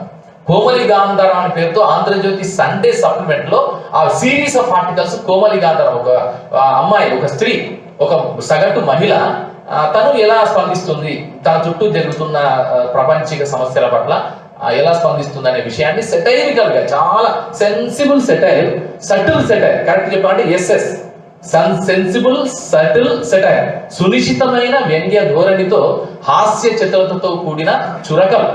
సో అవన్నీ వేస్తూ రాశారు. ఆ తర్వాత మళ్ళీ లేదు, మళ్ళీ గ్యాప్ ఎవరు లేదు. ఆ టైంలో భావరాజు పద్మిని వచ్చేసి తను మంచి చక్కగా ఫేస్బుక్ లో రాయడం మొదలెట్టింది. ప్లాట్ఫామ్ మారింది. అప్పటి వరకు ప్రింట్ ఫార్మాట్ ఉంటే ఇప్పుడు మనకున్న సోషల్ మీడియా నెట్వర్క్ లో ఫేస్బుక్ వేదికగా ఇది రాయడం మొదలైంది. సో అది చూసిన తర్వాత నేను ఫెల్ట్ వెరీ హ్యాపీ. ఇది ఒక పరంపర ఉంది, ఇది చాలా చక్కగా ఉంది, యువర్ ఫోర్టే, నీ బలం ఇక్కడ ఉంది, సో దీంట్లో చేస్తే బాగుంటుంది, that will be very fine అని చెప్పిన తర్వాత తను దాన్ని కంటిన్యూ చేసింది. ఆ తర్వాత రెస్ట్ ఈజ్ హిస్టరీ అన్నట్టు అదొక అద్భుతమైనటువంటి ఒక గ్రూప్ గా, భాష పరంగా, ముఖ్యంగా తెలుగు భాష పరంగా, తెలుగు సంస్కృతి, తెలుగు సంప్రదాయాలు, తెలుగు ఆచారాలు, తెలుగు వ్యవహారాలు, వీటన్నిటికి సంబంధించి అలాంటి భావజాలం ఉన్న అందరితో కూడిన ఒక మంచి గ్రూప్ గా, ఒక కన్స్ట్రక్టివ్ గ్రూప్ గా, ఒక పాజిటివ్ థాట్ తో కూడిన గ్రూప్ గా అచ్చంగా తెలుగు ఇప్పుడు ఎస్టాబ్లిష్ అయింది. ఆ తర్వాత అనతి కాలంలోనే అచ్చంగా తెలుగు ఫేస్బుక్ గ్రూప్ కు మాత్రమే పరిమితం కాకుండా అచ్చంగా తెలుగు పబ్లికేషన్స్ కి, అచ్చంగా తెలుగు వెబ్సైట్ కి కూడా వెళ్ళిపోవడం జరిగింది. అంటే వెబ్సైట్ ఫస్ట్ వచ్చి తర్వాత పబ్లికేషన్స్ వచ్చాయి. సో ఈ మొత్తం ప్రస్థానానికి మీరందరూ సాక్షులే, నేను కూడా ప్రత్యక్ష సాక్షిని. సో ఇక్కడ నాకు ఈ జర్నీ అంతా తెలుసు, అంటే ఎంత కష్టపడింది, ఎంత ఇబ్బంది పడింది. దాంట్లో ప్రసాద్ గారి కంట్రిబ్యూషన్, తర్వాత మిగతా వాళ్ళందరూ, ఇప్పుడు పెయ్యేటి వారి కుటుంబం యొక్క కంట్రిబ్యూషన్ కానీ, వీళ్ళందరి యొక్క these are all the people who supported to make Achchanga Telugu as a brand name now. Achchanga Telugu అనేది అచ్చంగా తెలుగు అనే దశ దాటిపోయింది, ఇప్పుడు ఇట్స్ అ బ్రాండ్. సో అలాంటి బ్రాండ్ నేమ్ ని ఫేస్బుక్ గ్రూప్ లో తనకంటూ ఒక ముద్ర రావడం వెనక ఒక 10 సంవత్సరాల జర్నీ ఉంది. ఈ 10 సంవత్సరాల జర్నీలో మీరందరూ చేసిన కంట్రిబ్యూషన్ దాదాపు ఒక 10,000 పైగా, ఎంతమంది ఉన్నారు గ్రూప్? 60,000 మంది గ్రూప్ ఉన్న సంస్థగా నాకు తెలిసి 10,000 మంది ఉండేది. ఇప్పుడు ఈ మధ్య కాలంలో కొంత గ్యాప్ రావడం వల్ల 60,000 మంది అంటే it's really amazing thing. So ఇదంతా కూడా ఒకలాంటి భావధారతో కూడిన మనుషులందరూ కలిసిన ఒక వేదిక. అందరినీ కాలాలకు ఉత్తములకు, కాలాలకి, దూరాలకి, ఖండాలకు అతీతంగా అందరినీ కలిపిన ఒక్క తెలుగు బంధం ఇది. తెలుగు భాష పట్ల మనకుండే ఒక ఆత్మీయ బంధమే ఏకసూత్రంగా మనందరినీ కల్పించిన ఒక అద్భుతమైన విషయం. సో ఇది భావరాజు పద్మిని ఈ రోజు ఇక్కడ ఉంది ఉండడానికి గల ప్రధాన హేతువు.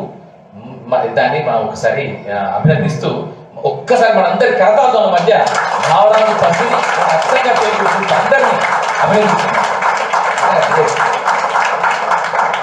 తర్వాత ఈ రోజు 2 పుస్తకాలు ఆవిష్కరించాం. పెయ్యేటి శ్రీదేవి గారు చాలా నిజంగా కూడా తను కూడా ఇదే వేదిక మీద మనం ఒకసారి ఆ పుస్తకాన్ని ఆవిష్కరించుకోవడం జరిగినప్పుడు ఆమె కూడా మంచి సెటైర్. ఎట్లాంటి సెటైర్ అంటే ఒక అమ్మమ్మ సెటైర్, అంటే ఆ 3 తరాల ఆమె చూసిన ప్రపంచంలోంచి, అంటే ఎవరి కోణం వారిది ఉంటుంది. సో ఆమె రాసిన సెటైర్ కూడా చాలా బాగుంటుంది, చాలా సెన్సిబుల్ సెటైర్.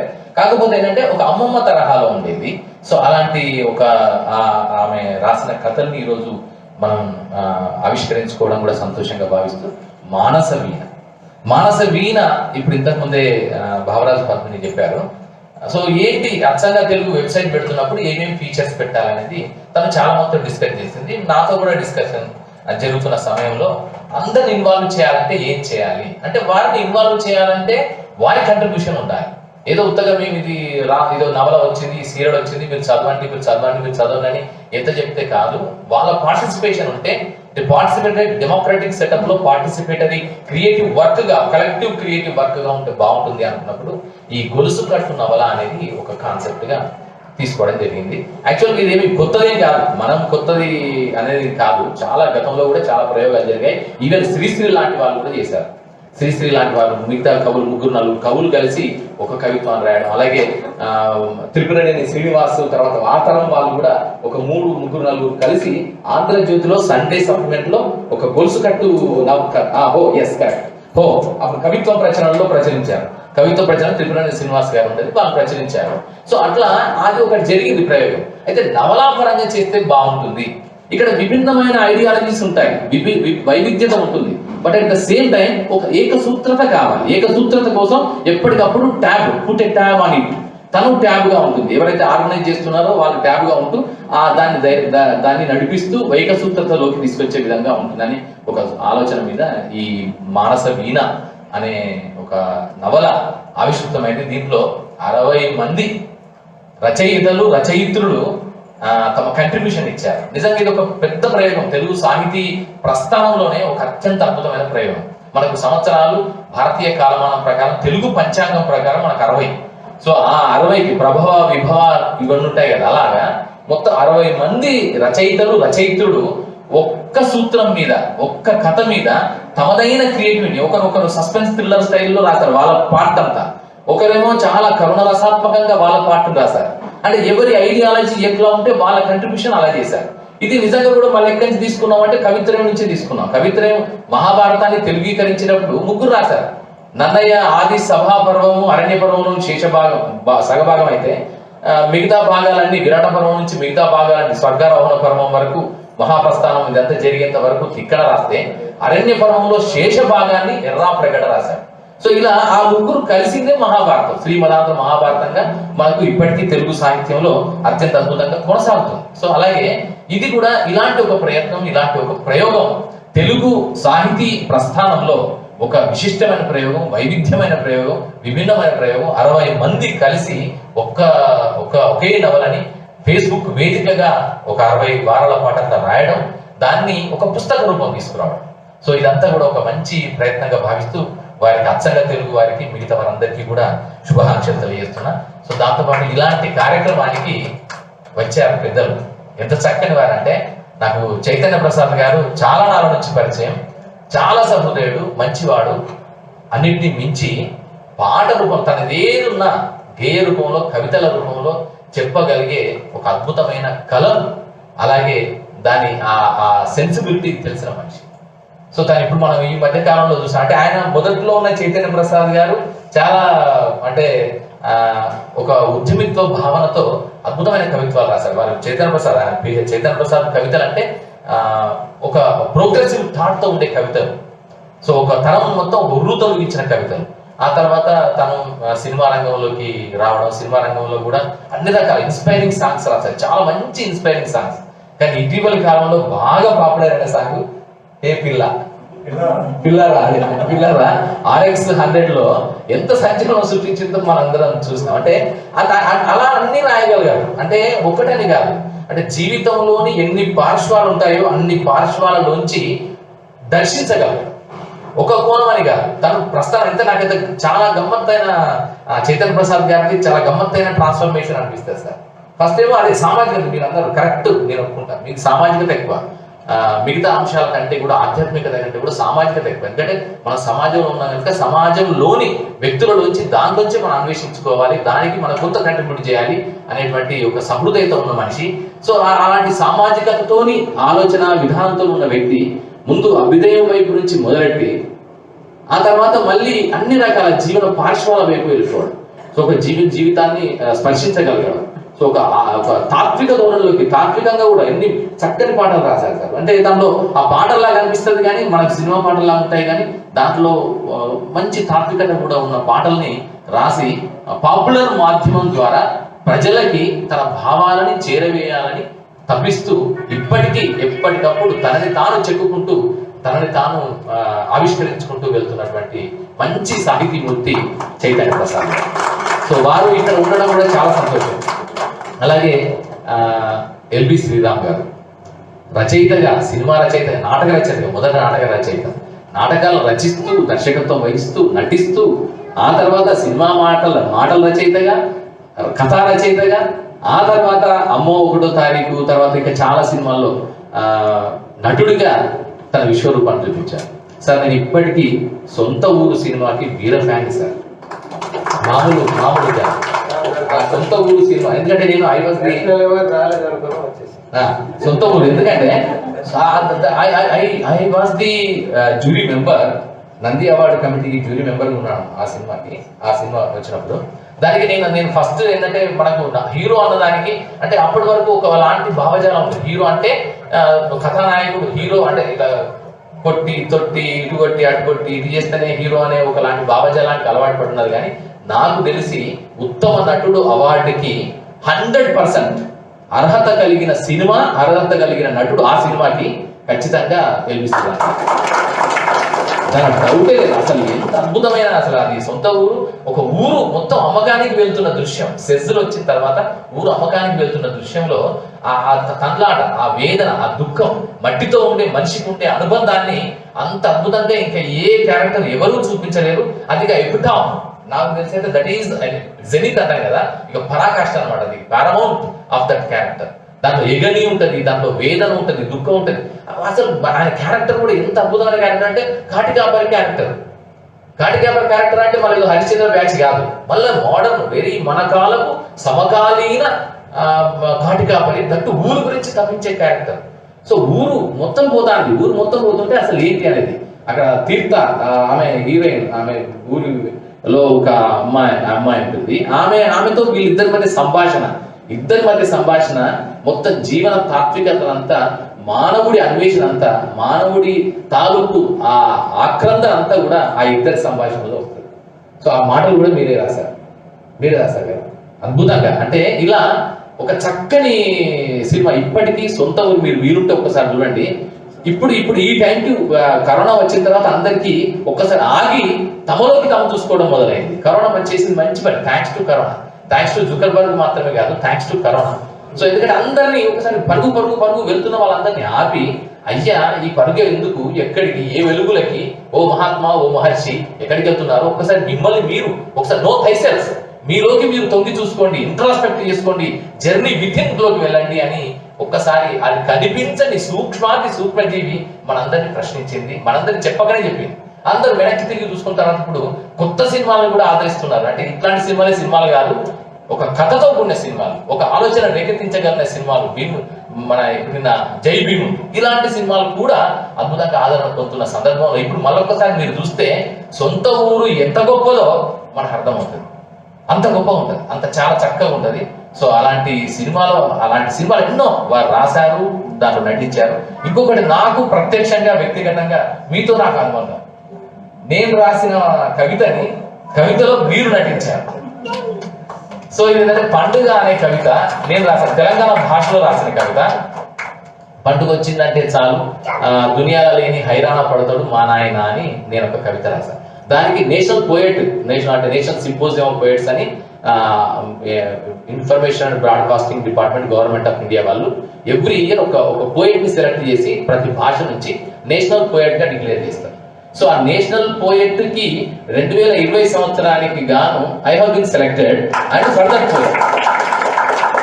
ఆ పండుగ అనే పోయెట్ అంటే ఒక ఊళ్ళో ఉండే తండ్రి పండుగ వస్తుందంటే పిల్లల గురించి ఎంత తనలాడబడతాడు. తల్లి లేదు, ఒక్కడే ఉన్నాడు, ఊళ్ళో ఒక్కడే ఉంటాడు, మా నాన్న కథ.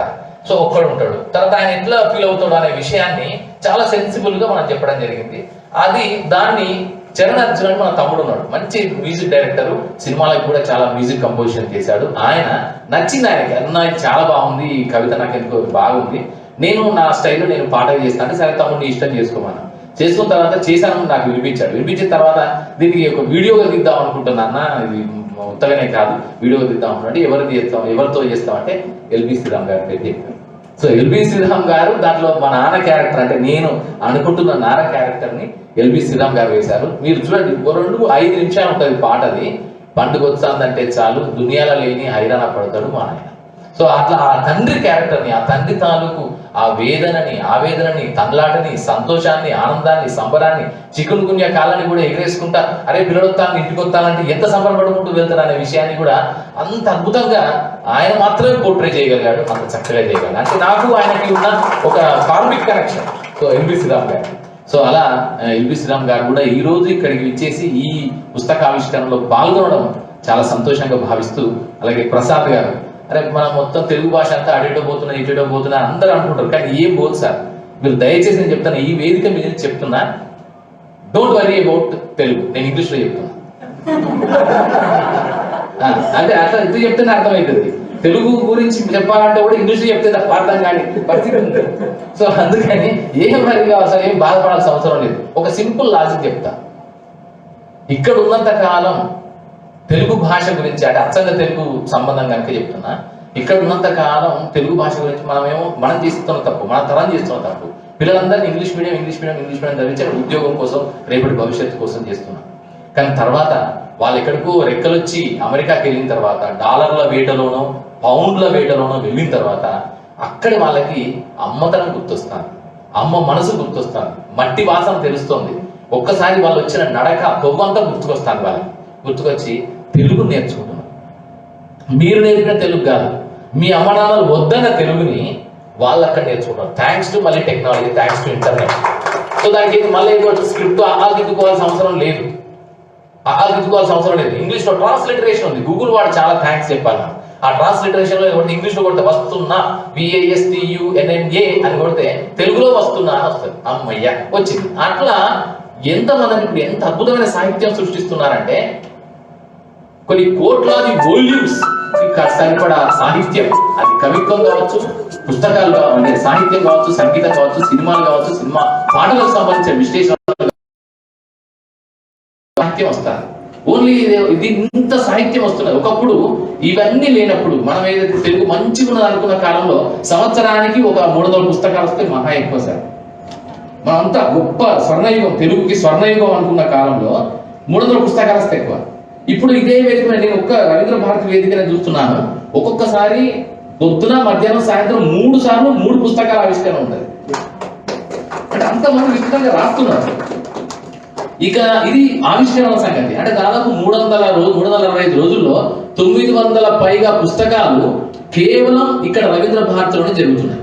ఇంకా మిగతా తెలంగాణ రాష్ట్రం అంతా, అలాగే ఆంధ్రప్రదేశ్ అంతా ఇంకెన్ని పుస్తకాలు, అట్లా నెంబర్ ఆఫ్ పుస్తకాలు పబ్లిష్ అవుతున్నాయి. అంటే అంతమంది రాస్తున్నారని లెక్క. ఒకటి. రెండవది చదువుతున్న వాళ్ళు ఎంతమంది తర్వాత విషయం, అది మనం పక్క పెడదాం. కనీసం వీళ్ళైతే ఈయన ఒక్కడే చదువుతారు కదా. ఒక 1000 మంది అయితే ఈజీగా 1000 మంది పుస్తకాలు వస్తున్నాడు, 1000 మంది ఆయన చదువుతాడు, పక్కగా ఆయన తెలుగు రాస్తాడు, తెలుగు చదువుతాడు. రెండు. మూడవది ఏంటంటే ఫేస్బుక్ గ్రూపులు చూడండి. ఫేస్బుక్ గ్రూపుల్లో తెలుగు భాష, తెలుగు గురించి తెలుగులో వస్తున్న ఫేస్బుక్ గ్రూపులు కనీసం ఒక తక్కువ 10 లక్షల వరకు ఉంటాయి ఈజీగా.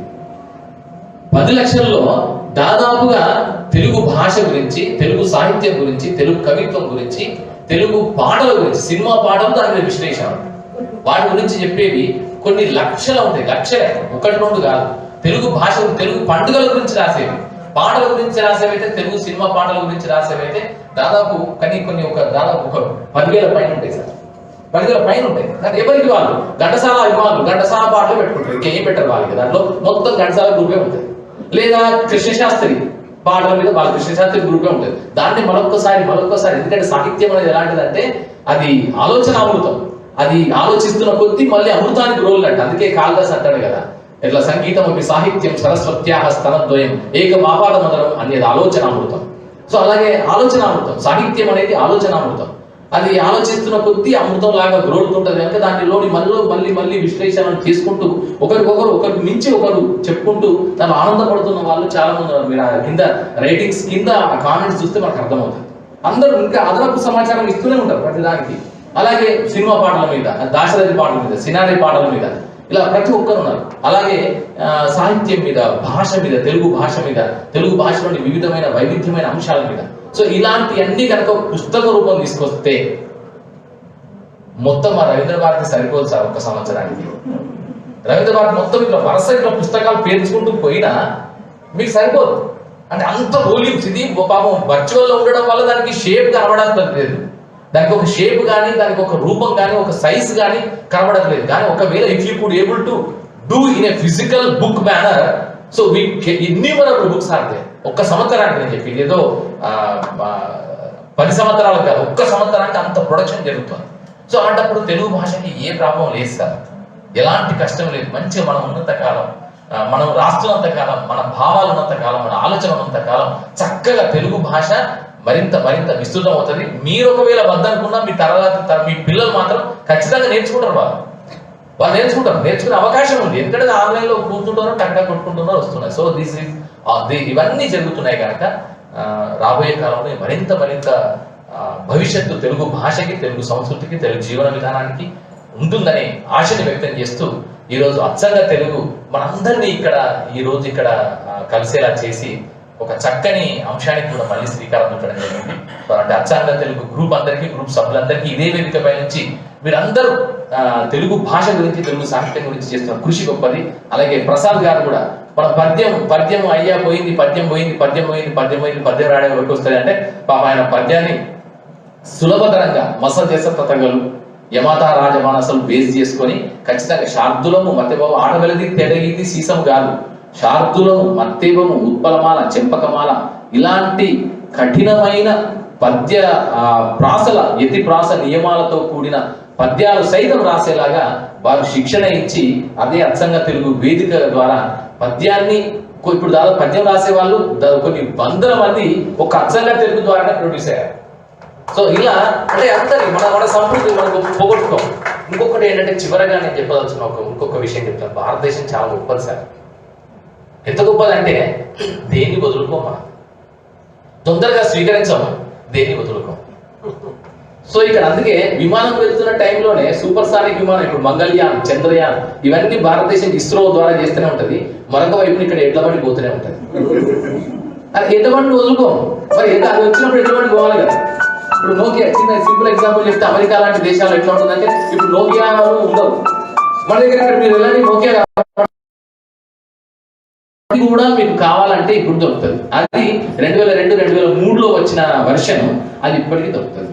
5 కిలోల రైలు అంత బరువు ఉంటుంది. 5 కిలోల బరువు ఉంటుంది. అది ఇప్పటికీ ఉంటుంది సార్, ఇప్పటికీ వాడుతున్నారు దాన్ని. దాన్ని వదులుకోరు. అలానే ఇప్పుడు మళ్ళీ పోనీ ఇప్పుడు నోకియా కాదు, ఇప్పుడు యాపిల్ది S7 వర్షన్ కూడా మళ్ళీ ఒప్పుకుంటారు. S7 వర్షన్ నడుస్తుంటది ఇండియాలో, మళ్ళీ అటువైపు అక్కడ నోకియా నడుస్తుంటది. ఏది వదిలిపెట్టాం. సో అట్లాంటి ఒక అద్భుతమైన జీవన సౌందర్యం ఒక్క భారతదేశంలోనే ఉంటుంది, మిగతా ఎక్కడ కనిపించదు. మిగతా వాళ్ళంటే అబ్సల్యూట్ అది అయిపోయినాక ఈ వర్షం పోయిందంటే ఆ వర్షాన్ని మళ్ళీ వేరే దేశాలకు డబ్బు చేస్తారు, వాళ్ళు వదిలేస్తారు. అమెరికా లాంటి దేశాలు ఏం చేస్తాయంటే వాళ్ళ ఈ వర్షం వద్దనుకుంటే దాన్ని ఇతర దేశాల్లోకి పంపించేస్తారు, దాన్ని ఎటో పంపించేస్తారు. వాళ్ళు బార్డర్ మళ్ళీ అది దొరకదు కూడా, ఆ వర్షం దొరకదు మీకు. కానీ మన దగ్గర అట్లా కాదు, మీకు ఏ దాన్ని వదులుకోరు. తెలుగు భాషకు, తెలుగు సంస్కృతికి ఎలాంటి ఇబ్బంది ఉండదనే విషయాన్ని తెలియజేసుకుంటూ ఆ మహాయజ్ఞంలో అచ్చంగా తెలుగు గ్రూప్ సభ్యులుగా మీరందరూ చేస్తున్న కృషి అనితర సాధ్యమైంది, అత్యంత అద్భుతమైనది. కనుక మీ అందరినీ అభినందిస్తూ అందరికీ శుభాకాంక్షలు, నమస్సులు.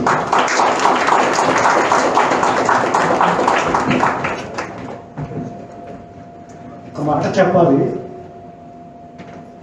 ఇప్పుడు రవీంద్ర భారతి సాంస్కృతిక కార్యక్రమాలు చాలా జరిగినాయి, నాటకాలు ప్రదర్శించారు, ఆధ్యాత్మిక కార్యక్రమాలు జరిగినాయి, గొప్ప గొప్ప సంగీత ప్రదర్శనలు జరిగినాయి. ఈ మినీ హాల్లో కూడా సాహిత్య సభలు జరగాలని రాలేదు. ప్రెస్ క్లబ్లోనూ, సమరయ విజ్ఞాన కేంద్రంలోనూ, ఇంకో చోట జరిగినాయి. కానీ ఈవేళ ఎడతెరిపి లేకుండా రవీంద్ర భారతిలో సాహిత్య కార్యక్రమాలు జరుగుతున్నాయంటే, పుస్తకావిష్కరణలు అవి జరుగుతున్నాయంటే అందుకు మా మిత్రుడు సాంస్కృతిక శాఖ వారిని మీ అందరి తరఫున, తెలుగు సాహిత్యకారుల అందరి తరఫున శిరసా నమస్కరిస్తున్నాను. సార్ ఇది పాటిస్తూ ఈ మినీ హాల్, పెద్ద హాల్ని చాలామంది చూస్తారు, దీన్ని ఇంకొంచెం సంస్కరించవలసింది, కొంచెం అందంగా తీర్చిదిద్దవలసింది. చాలా మార్చారు, కుర్చీలన్నీ మారిపోయి కంఫర్టబుల్గా ఉన్నారు. దానికి లోటు లేదు. అంబియన్స్ కూడా కొంచెం మీ ద్వారా జరగాలని కోరుకుంటున్నాను. తర్వాత సినీ నటులు సహృదయులు శ్రీ ఎల్పి శ్రీరామ్ గారిని ప్రసంగించవలసిందిగా కోరుతున్నాను. వారి ప్రసంగం తర్వాత మన బహుమతి ప్రధానోత్సవ కార్యక్రమం, ఆ తర్వాత ప్రసాద్ బాబాయి, కోడూరు శ్రీనివాసరావు బాబాయి గారు వీరు మాట్లాడతారు. హరికృష్ణ గారు మాట్లాడాక ఎవరు మాట్లాడినా ఎలా ఉంటుందంటే, నేను మోసుకొచ్చిన జున్ను కావాలి, జున్ను తిన్నాక కాఫీ తాగినట్టు ఉంటుంది, చప్పగా ఉంటుంది. అదేమో విచిత్రం. ఆయన ప్రసంగించలేని సబ్జెక్టు కానీ, చెప్పిన మాట చెప్పకుండా చెప్పే ఆ ధారణా శక్తి కానీ, ఎంతసేపు అయినా మాట్లాడగలిగే శక్తి కానీ, ఇంతకుముందు అంటే ఆయన మాట్లాడిన తర్వాత ఇంకెవరికి సబ్జెక్ట్ ఉండదు. ఆయన 100 మంది మాట్లాడే 101వ వాడిగా మాట్లాడించినా వీళ్ళెవరూ చెప్పిన సబ్జెక్ట్ చెప్తాడే. అది ఒక టాలెంట్. మేమైతే వెతుక్కుంటూ ఉండాలి మాటలన్నీ. ఆయన మాట్లాడేసరికి అసలు రాలేదు. చాలా గొప్ప విషయం. ఇది వరకు రవీంద్ర భారతి అంటే అదే బాగా తెలిసిన రవీంద్ర భారతి. ఇది ఎప్పుడో ఉండేది ఏదో. ఈవేళ రవీంద్ర భారతిలో ప్రోగ్రామ్ మా వాళ్ళు అంటుంటారు సోషల్ మీడియాలో కానీ మామూలు అంటే ఇదే రవీంద్ర భారతి అంటే ఇదే. అంత గొప్ప పాపులారిటీ దీనికి వచ్చింది కారణం వారే. నిజంగానండి నాకు ఆయన అన్నాక నాకు కూడా ఒరిగ్గా ఉంది. దానికి ఎవరు బుక్ చేసుకోకూడదు, అందరూ దీన్నే బుక్ చేసుకోవాలి. ఇది సైజు కాదు, అక్కడికి వెళ్తే కూర్చుంటే అదొక ఏదో స్వర్గంలో ఉన్నట్టు ఉండాలి, ఆత్మీయంగా. అది ఏం చేస్తారో నాకు తెలియదు, దాన్ని అలా ఉండాలి. మేము అక్కడ నాటకాలు ఆడిన వాళ్ళం, ఇప్పుడు దీన్ని ప్రేమిస్తున్నాం అంటే ఇదివరకు ఇది వైపు కన్నెత్తి చూసేవాళ్ళం కాదు, ఇది ఒకటి నామక ఉండేది అంతే. అది ఇప్పుడు రవీంద్ర భారతి అంటే ఎక్కడ మెయిన్ థియేటర్ అంటే కాదు ఇది అంటారు. ప్రెస్టీజియస్ ప్రోగ్రామ్స్ అన్ని ఇక్కడ జరుగుతున్నాయి. సినిమా వాడి శనివారం పైన ఇది అసలు సినిమా వాడికి సాహిత్య ప్రియులకి ఎంత విప్లవం ఉంటే ఇది గొప్ప విషయం. హరికృష్ణ గారు రాసిన ఒక కవితకి నేను అది కూడా జీవించి నటించడం గొప్ప విషయం. చాలా బాగా చేశాను అది. వారి గురించి ఎంత చెప్పిన పర్సనల్గా కూడా నేను ఏదో కొంత అడిగాను. నేను ఈ మధ్య రకరకాల సోషల్ మీడియాలో చేసుకుంటున్నానండి. ఈ కరోనా అందరికీ రకరకాల ప్రయోజనాలు చేసింది అన్నారు, అలాగే నాకు కూడా చేసింది. నేను సైతం అన్నట్టుగా నేను కూడా గాయకుడిని అయ్యాను. సో పాటలు పాడుతున్నాను, ఇప్పుడు ఒక 10 పాటలు పాడాను. అవన్నీ చిత్రీకరణలు అవి జరుగుతున్నాయి. దానికి ప్రేరణ ఒక రకంగా ఆయన రాసిన దాంట్లో నేను నటించడమే. ఎందుకు ఇలానే నేను నటిస్తున్నాను, నేనే పాటిస్తే పోలేదా అని సాహసం చేశాను. నువ్వు మాట్లాడుతున్నట్టు పాడతాను, సాపసాలు రాకపోవచ్చు, అదొక బాణి, అదొక ప్రక్రియ. అలాగే బాగానే రిసీవ్ చేసుకుంటున్నారు. నేను ఈ షార్ట్ ఫిల్మ్స్లోకి వచ్చిన తర్వాత నేను కామెడీకి ఎక్కువ పాపులర్ సినిమాల్లో. ఇక్కడికి వచ్చిన తర్వాత కూడా నేను కామెడీ చేస్తాను సోషల్ మీడియాలో అనుకున్నారు. ఈ యూట్యూబ్లోకి వచ్చిన తర్వాత షార్ట్ ఫిల్మ్స్లో హార్ట్ ఫిల్మ్స్ అని పేరు పెట్టుకున్న హార్ట్ ఎంజాయ్ చేసిన తప్ప నవ్వేది కాదు. అది అన్ని రసాలని చేసే హృదయ చిత్రాలు అని పెట్టుకొని తీస్తుంటే కామెడీ చేయండి, ఇవి చేయండి అవన్నీ సూచనలు వచ్చి నేను నా ధోరణిలోనే వెళ్తున్నాను. చివరికి నాకు ఏ బ్రాండ్ వచ్చిందంటే ఏ కథాంశం తీసుకున్నా మీకు ఇదేం కట్ చేయడం మేము అంటేనో కంటతడి పెట్టించకుండా ముగించరు ఇదేనో అంటుంటారు. అది కామెడీ సబ్జెక్ట్ వేరే కామెడీ అన్నా కూడా ఏడిపించడం, అది నాకు ఖర్చే కాదు జనాన్ని ఏడిపించాలని. ఆ కన్ను చెమ్మకెళ్ళడం అనేది ఒక గొప్ప ప్రక్రియ అది. అలాగే ఇప్పుడు చాలా కాలం తర్వాత ఆయన ప్రసంగంతో నా కళ్ళు చెమరుస్తూనే ఉన్నాయి. సొంత ఊరు అది చెప్తుంటే ఆగలేదు ప్రవాహం. అలాంటి విలువైన చిత్రాలు అదొక శాపం మనకి. అవి బాహుబలి ఇలా సక్సెస్ఫుల్ అవ్వవు. రామాయణ మహాభారతాలు డిటెక్టివ్ నవల్ల పోవు కదా. అలాగే ఎంతమంది చూసినా గంగగోపాల్ అన్నట్టుగా చూసిన వాళ్ళు ఇప్పుడు ఆయన చూశారు. ఎంత గొప్ప విషయం అది. ఆ సినిమాకి జ్యూరీలో అన్నారు కనుక చెప్తున్నాను అయ్యారు. డిస్కషన్ నడిచిందట. నంది అవార్డ్స్ ఇండివిజువల్గా 2 ఎవరికి ఇవ్వకూడదు. దాని స్పిరిట్ ఏంటంటే చాలా విలువైంది కనుక ఒకటికే 2 ఇవ్వడం బదులు ఇంకొకటిని ఎంకరేజ్ చేయాలి అని. ఆ సంవత్సరం నాకు best dialogue writer, best character artist 2 అవార్డులు ఇచ్చారండి. ఓకే, పెద్ద డిస్కషన్ నడిచిందట అక్కడ. ఎందుకు ఇవ్వకూడదు, రేరుగా అయినా ఎందుకు ఇవ్వకూడదు. ఇప్పుడు ఆయన డైలాగ్స్ వదిలేసి క్యారెక్టర్కి ఇస్తాం, డైలాగ్స్ బాగున్నాయి కదా. కొన్ని పోటీల్లో అంతకు మించిన డైలాగ్స్ రాసిన సినిమా లేదు కదా. అలాగే యాక్టర్గా ఆయన అంత ఇవన్నీ పెంచుకొని మట్టి పూసుకొని అంత గొప్పగా చేశాడు కదా, దాన్ని వదిలేసి ఇస్తామా అని ఇచ్చారు. 2 ఇచ్చారు ఆ సంవత్సరం. ఇంకొకటి నాకు తెలిసింది, బెస్ట్ క్యారెక్టర్ ఆర్టిస్ట్ అప్లై చేశారు, మీరు బెస్ట్ యాక్టర్ అప్లై చేసి ఉంటే మీరే బెస్ట్ యాక్టర్ అన్నారు. ఇవన్నీ అద్భుతమైన మెమరీస్. ఎలా మాట్లాడుతారు సార్ గమనిస్తున్నారు, ఏ మీటింగ్కి వచ్చినా ఒక ప్రత్యేకమైన ప్రసంగం వింటున్నట్టే ఉంటుంది తప్ప కొందరు రొట్టకొట్టు చెప్పింది ఎట్లా నాలాగా చెప్పిందే చెప్పుకోవడం చరిత్ర. అలా కాకుండా అసలు ఏ సభకి వెళ్తే ఆ సభను ఉద్దేశించి ప్రసంగించడం అనేది అది చాలా అలా ఉన్నారు. కానీ ఆయన ఎంత అనుభవం, అది ఎంత అనుభవం అంటే అలాంటి మాటలు ఎక్కడెక్కడ వచ్చాడు ఆయన కవుల గురించి వాళ్ళ గురించి. గ్రేట్. పద్మని గారు నాకు, నేను సోషల్ మీడియాలో వచ్చి 6 ఏళ్ళు అయింది, అంతకు ముందే పరిచయం అండి. ఒక రకంగా నేను రావడానికి కారణం, నేను ఈ సినిమాల్లో ఒక రొటీన్ వేషాలు వస్తున్నాయి ఒక దశలో నాకు. అన్నీ కంటతడి పెట్టించే క్యారెక్టర్లు, కరుణరసమైనవి, ఒకే స్టీరియో టైప్ క్యారెక్టర్లు. నేను ఒక భాష పట్టుకొచ్చాను కమెడియన్గా, జున్ను కావుడు వేసుకొచ్చి, అయ్యా తమ్మెట్లు ఇక్కడ దారికి అడ్డంగా కట్టి దొప్పించుకున్నాను, అక్కడ బోళ్ళు ఖాళీ స్థలం ఉంది, అక్కడ కట్టి సావచ్చు కదా, బుర్రకాయలు ఉండవు వీళ్ళకి. ఇలాంటి భాష పట్టుకొచ్చి నేను 40 మంది కమెడియన్తో పోటీ పడి నేను ముందు వరుసలోకి వచ్చేసాను. అలా వచ్చిన వాడిని కొంతకాలం తర్వాత జనానికి బోరు కొట్టడం కాదు, నాకు బోరు కొట్టాను. నేను ముందు జనం కంటే నేను గ్రహించి వాళ్ళు రేపు బోరు కొడుతున్న వాళ్ళకంటే నేను ఇప్పుడే చదువుకుంటాను. అలాగే భాష మానేశాను. ఇప్పటికీ మిమిక్రీ ఆర్టిస్టులు కానీ ఇంట్లో పిల్లలు కానీ అందరూ వాడుతుంటారు అది. అలాగా ఈ సినిమాలు కూడా నాకు ఈ వేషాలు, రొడ్డుకొట్టుడు వేషాలు బోరు కొట్టి నేనే తప్పుకున్నాను. ఇప్పటికీ 10 రోజులకు ఒక క్యారెక్టర్ వస్తూనే ఉంటుంది. డైరెక్టర్ గారు మీకోసమే పెన్ను తీసుకుని స్టార్టింగే మీ క్యారెక్టర్ రాశారని అంటాడు. డైరెక్టర్ గారు అలా ఎందుకు రాశారు, నాకు ఆ క్యారెక్టర్ ఎందుకు రాశారు? మొదటి సీన్లో మీకు 15 రోజులు గడ్డతో ఉంటారు, కరెక్టా? అవునండి, కరెక్ట్గా చెప్పారు. వీలైతే 20 రోజులు అడిగారండి డైరెక్టర్ గారు, గడ్డం మీకు తిండి లేదు నెలాళ్ళుగా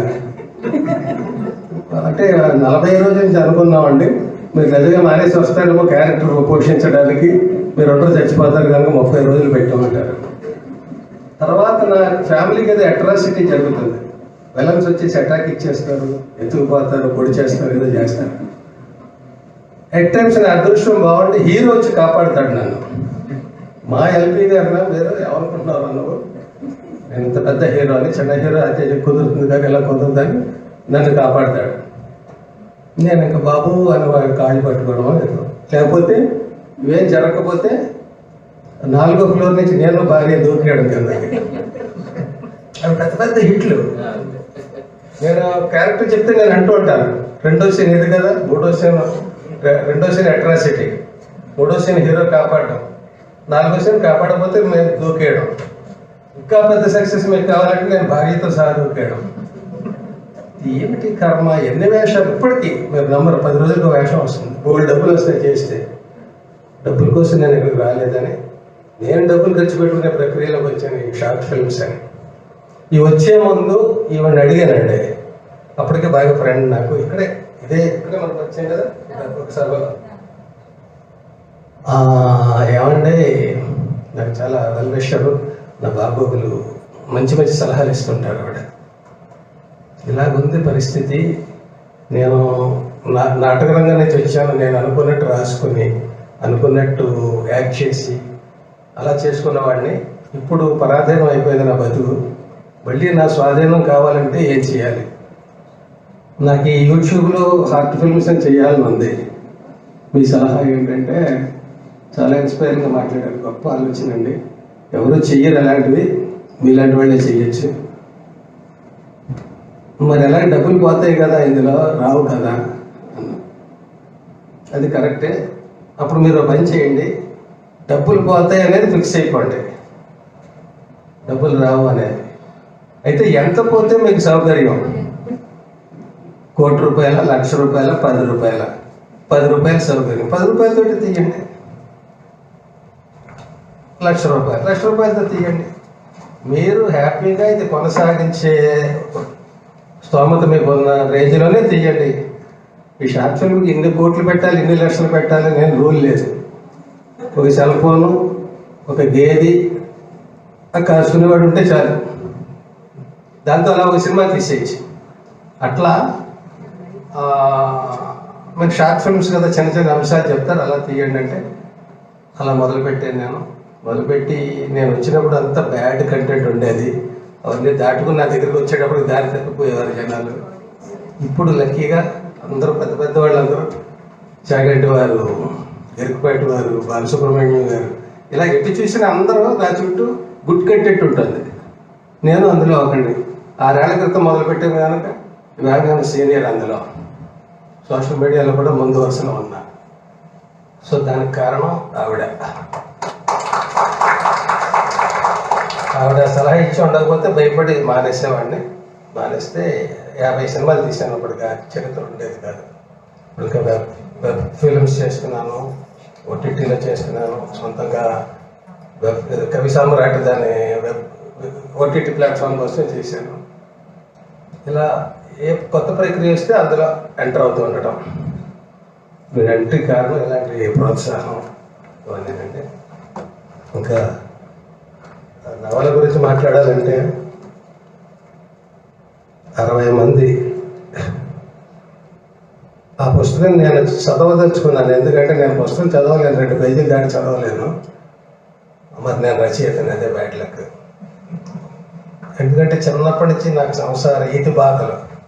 నా 20 ఏట పెళ్ళం కాపురానికి వచ్చేసింది. నా 20 ఏట కాదు, 21 కాదు, 21 ఏట పిల్లలు పుట్టేసింది. 22 ఏట ఇంకా చిన్న చిన్న ఉద్యోగాలు, నాటకాలు, ఈ గొడవలు అన్నీ. 100 రూపాయలు జీతం అయితే 50 రూపాయలు నాటకాలు కాలేను. ఇలా ప్రస్థానం నడిచింది. అలాగే సినిమా ఫీల్డ్ కూడా పెళ్ళం పిల్లలు భుజాన్ని వేసి వెళ్ళిపోవడం. ఇంకా అట్లా బాటసారి ప్రయాణం అలా చేసుకొచ్చాను. అలాంటిది చదవలేకపోయినా, అందుకని చెప్పొచ్చేది అది. నాకు ఇదే సరిపోయేది. 24 గంటలు సంవత్సరం ఉప్పు ఉందా పప్పు ఉందా, ఇంట్లో నాటకం ఎలా వేయాలి, అక్కడ ప్రైజ్ ఎలా కొట్టాలి, ప్రైజ్ కొట్టింది ఎవడో సీటు దొరక ట్రైన్లో తెచ్చుకుంటుంటే దాన్ని చెయ్యో కాలు విరిచేసాడు. వాడిని కొట్టి నన్ను తిట్టుకుని అలా ఈ ప్రయాణం ఇంతవరకు వచ్చింది. చదవలేకపోయాను. ఇప్పుడు నాకు నేను చదువుతున్నది ఈ 6 ఏళ్ల నుంచే. నాకు మంచి మంచి కథలు కావాలి. అందుకనే నేను పెద్ద సినిమాలు తీయకుండా చిన్న చిన్న సినిమాలు చేసుకోవడంలో కారణం చిన్న కథాంశాన్ని ఎత్తుకోవడం. నా నాటక అనుభవం, సినిమా అనుభవం 2 రంగరించి ఇంకో మీడియా షార్ట్ ఫిల్మ్స్ దాన్ని అందులో ప్రూవ్ చేసుకోవాలి. మన జెండా బాధాలు అక్కడ. అసలు షార్ట్ ఫిల్మ్ అంటే విలువలు అంటే ఏంటో చెప్పాలి అనుకుని ఇందులోకి దిగాను. ఆ దిగడంలో నేను కథలు సెర్చ్ చేసుకోవాలి. కథలు సెర్చ్ చేసుకోవడంలో నాకు చాలా పెద్ద, అంటే మన కథలకు సంబంధించిన కార్యక్రమంగానే చెప్తున్నాను. కథల్లో నాకు పెద్ద బాధ ఏమొచ్చిందంటే, నా బ్యానర్ పేరు ఎల్బీ క్రియేషన్స్ అని పెట్టుకున్నా. Life is beautiful creations. LB అంటే నా పేరు నిలబడాలన్నట్టుగా. లైఫ్ ఈజ్ బ్యూటిఫుల్ ఎప్పుడు? పొద్దున్నే సూర్యుడు ఉదయించినప్పుడు, వర్షం పడినప్పుడు, పంట పండినప్పుడు, అన్నం తిన్నప్పుడు. అవేం లేనప్పుడు లైఫ్ ఈజ్ బ్యూటిఫుల్ కదా, హారిబుల్ కదా. అలాంటి కథలు కావాలి. అలాంటి కథలు చందమామ కథల్లో ఉంటాయి. అనగనగా మంచి నాయనమ్మ, మంచి తాతయ్య, మంచి రాముడు లాంటి మనవడు, పిల్లాడు. అలాంటిది కథలు కాదు. కాన్ఫ్లిక్ట్ ఉండదు అందులో. కథలు నేను చదివిన, చిన్నప్పటి నుంచి చదివిన ఉత్తమ కథలు ఏంటంటే, ఇది ఇలా నా క్యారెక్టర్ లాంటి చచ్చిపోతాడు వాడు పత్తి వేస్తాడు, పంటంతా పురుగుల మంది తాగేస్తాడు, చచ్చిపోతాడు. అదొక గొప్ప ఉత్తమ రచన అది. అలాగే ఇంకోటి ఏదో చేస్తాడు, వాడు నిడు రోడ్డు మీద వాడిని చంపేస్తారు, ఒక అత్యాచారం. ఇలాంటివన్నీ గొప్ప గొప్ప కథలుగా ఉంటున్నాయి నా చుట్టూ. అవి కాదు కదా, అవి మన చుట్టూ ఉంటున్నాయి. మనం విలువలు చెప్పాలి, మంచి విషయాలు చెప్పాలి.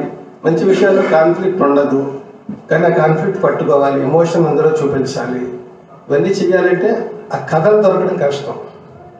నేను ఎన్ని కథలు చదివినా అలాంటివి ఉంటే కామెడీగా ఉంటున్నాయి. కామెడీ నాకు ఇష్టం లేదు. కామెడీ చేసి మా వాళ్ళందరూ పైకి వెళ్ళిపోయిన తర్వాత నేను కొత్తగా కామెడీని పట్టి వెళ్ళడం కరెక్ట్ కాదని ఇలా ఎమోషన్, సెంటిమెంట్ వేటల్లోనే చెప్పాలి, విలువలు చెప్పాలనుకుని ఈ పోరాటం సాగిస్తూ కథల కోసం నిరీక్షణ అన్నమాట.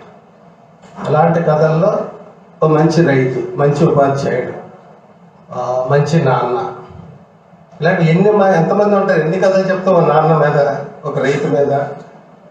కథల కొరత ఉంది. ఇప్పుడు కూడా నేను ఈ కరోనా తర్వాత చాలా ఫాస్ట్గా అనేక ప్రక్రియలు చేస్తున్నాను. Short films, songs, web series, ఓటీటీకి ఇవన్నిటికీ చేయాలంటే కథలు కావాలి. ఇదంతా రచయితల సమావేశం కనుక చెప్తున్నాను. వీళ్ళు ఎవరైనా ఇప్పుడు నేను చెప్పిన ధోరణిలో అలాంటి లైఫ్ ఈజ్ బ్యూటిఫుల్ స్టోరీస్, అలాంటి గడ్డాలు పెంచుకోవడాలు, తిండి లేకపోవడం కాకుండా అవి చాలా చేసేసాను. కాబట్టి ఒక రిచ్, ఒక రతన్ టాటా, అతని దగ్గర డబ్బు మొత్తం పోగొట్టేసుకుని అతను రోడ్డు మీద నడిచి వెళ్ళిపోగలడు, జీవన శ్రమంతులు బతికేయగలడు. అలాంటి ఎంతసేపు పేదవాళ్ళ కథలే కాదు, గొప్ప గొప్ప వాళ్ళు కూడా మహానుభావులు ఎంతోమంది ఉన్నారు.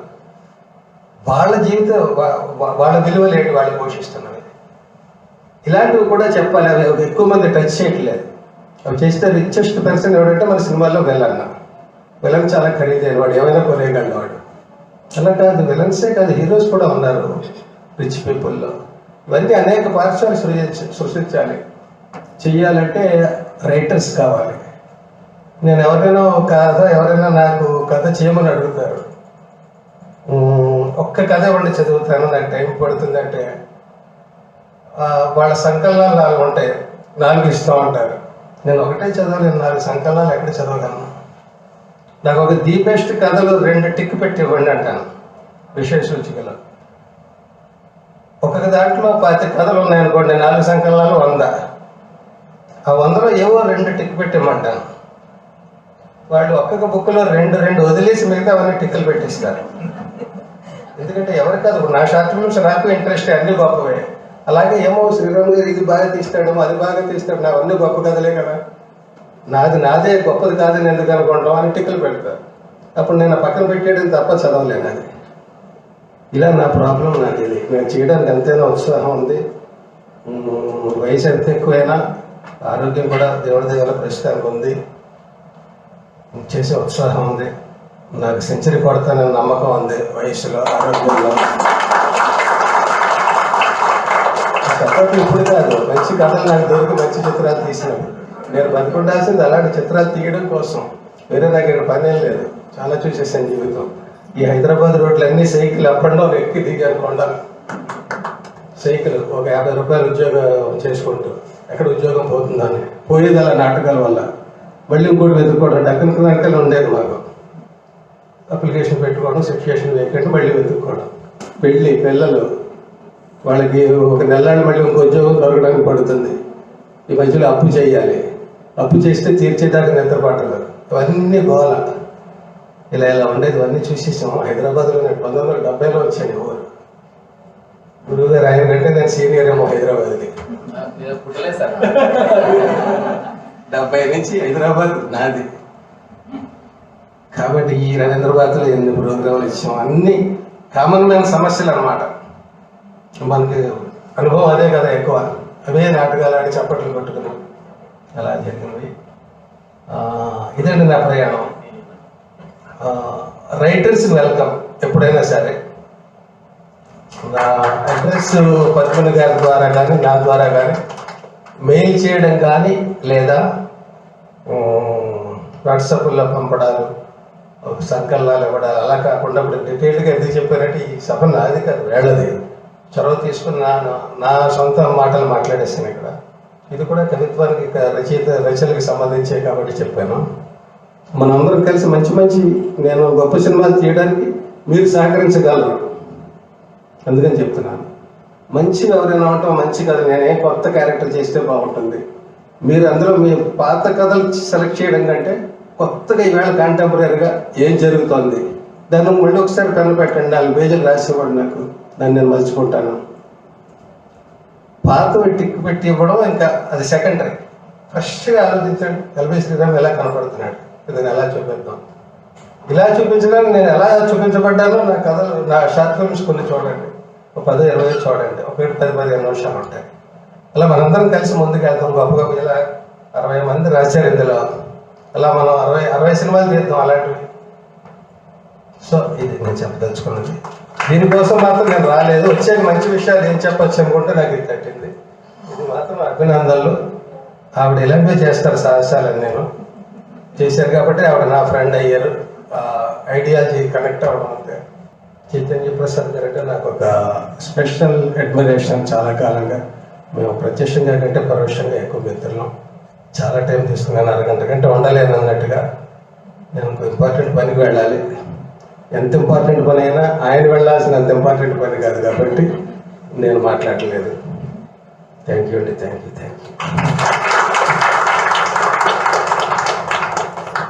కృతజ్ఞతలు శ్రీరామ్ గారు, చాలా చక్కటి అంశాలు తెలియజేశారు. ఇంకా గబగబా మనం ఈ బహుమతి ప్రధానోత్సవ కార్యక్రమాన్ని జరుపుకుందాం.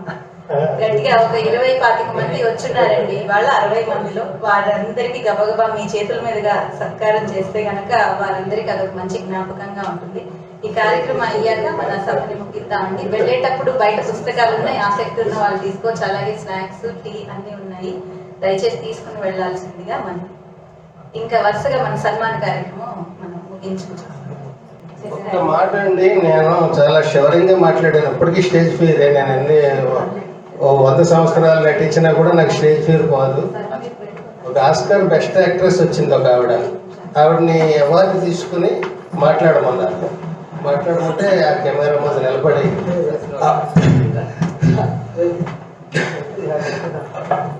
ఇలా అందులో అరగంట ఇంకా దిగమ్మ చాలా అన్నారు. ఆవిడ బెస్ట్ యాక్ట్రెస్. ఏం చేస్తాం అట్లా 60 మంది కలిసి ఈ గొలుసుకట్టు నవల రాసినందుకు గాను మనకి champions book of world records లో ఈ ప్రపంచ రికార్డు లభించింది.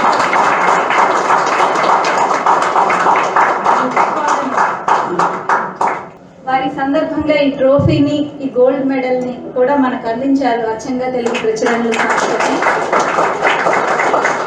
ఇది మా 3వ ప్రపంచ రికార్డు అండి. ముందర క్షీరసాగరంలో కొత్త కెరటాలు అన్న పుస్తకానికి 2 ప్రపంచ రికార్డులు వచ్చాయి. 120 మంది రచయితలతో 3 తరాల రచయితలతోటి రచనలు చేయించినందుకు. అందులో 23 ఏళ్ల నుంచి 94 ఏళ్ల వాళ్ళ వయసు వరకు రచయితలు ఉన్నారన్నమాట. సరే, ఈ ట్రోఫీ ఒకటి, ఇది నాదొకటే కాదు, మీ అందరి ప్రోత్సాహం వల్ల మా సంస్థ మనందరం కలిసి ఇది సాధించుకోబడింది. మీరు ఒకసారి దీన్ని పట్టుకుంటే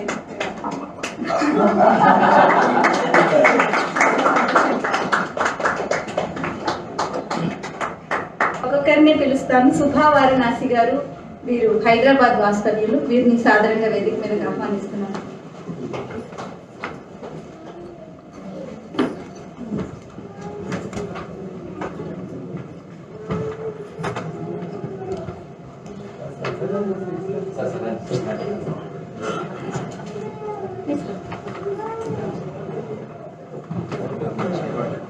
మీరు కూర్చోండి, కంఫర్ట్.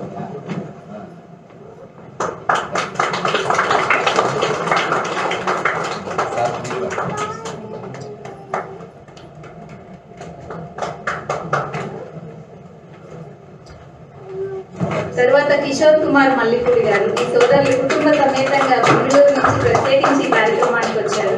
వారిని సాధారణంగా వేదిక మీద ఆహ్వానిస్తున్నాం.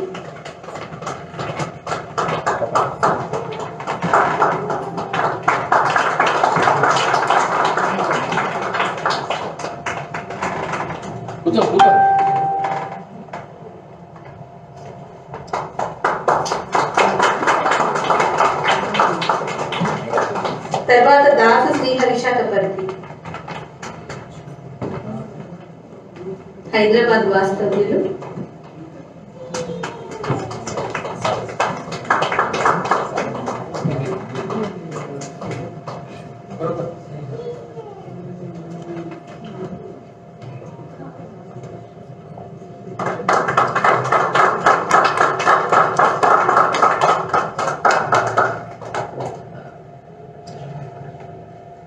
మన్నే పిన్నక లలిత గారు, అమ్మ తదుపరి మీరు రావాల్సిందిగా కోరుతున్నాను.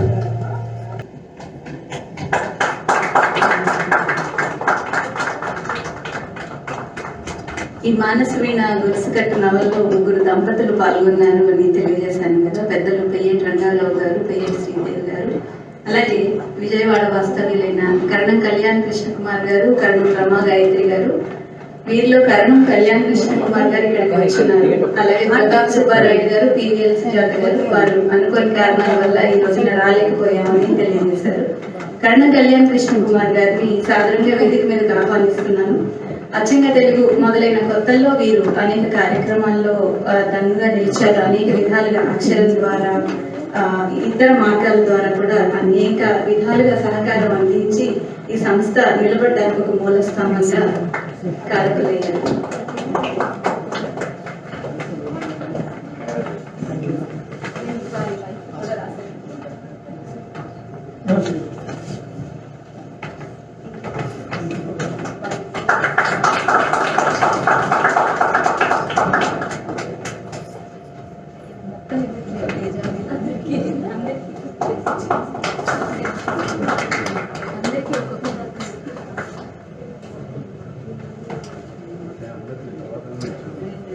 ముందరిచ్చిన వాళ్ళకి మొక్కలు ఇవ్వలేదండి, తర్వాత తీసుకుని అందరికీ తలకు మొక్క తెప్పించాము ఒకసారి బొకేల బదులు.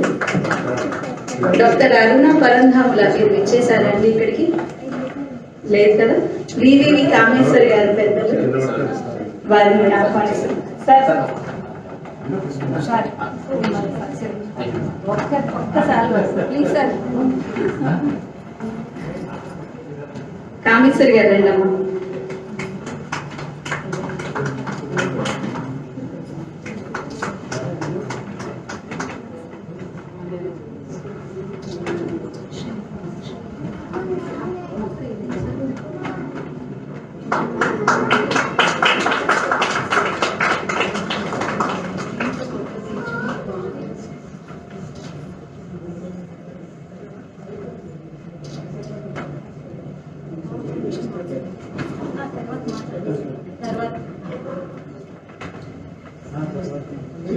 పిఎస్ఎం లక్ష్మి గారు ట్రావెల్ ఆఫ్ స్పెషలిస్ట్, ఆవిడ సాధారణంగా వేదిక మీద ఆహ్వానిస్తున్నాం.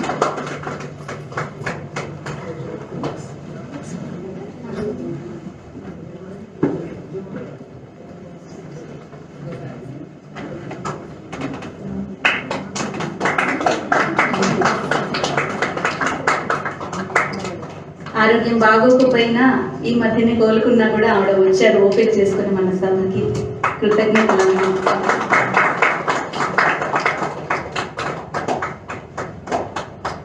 తర్వాత దినవాజీ సత్యవతి గారు గుంటూరు నుంచి ప్రయాణం చేసి ఈరోజు ఈ సభకి వచ్చారు. వారిని సాధారణంగా వేదికలకు ఆహ్వానిస్తున్నాను. చక్కటి పద ప్రహేళికలు అవి ఇస్తూ ఉంటారు అచ్చంగా.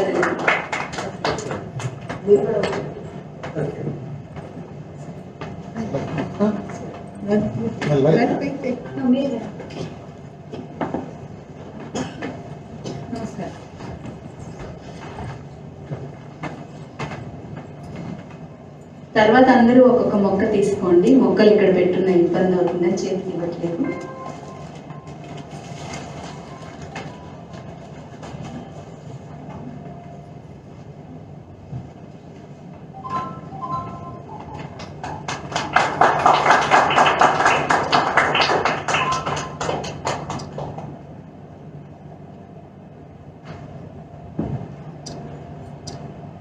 మానస వీణ నవలను మనం పరిచయం చేసిన కొత్తపల్లి ఉదయ్ బాబు గారు, వారిని సాధారణంగా వేదిక మీద ఆహ్వానిస్తున్నాను.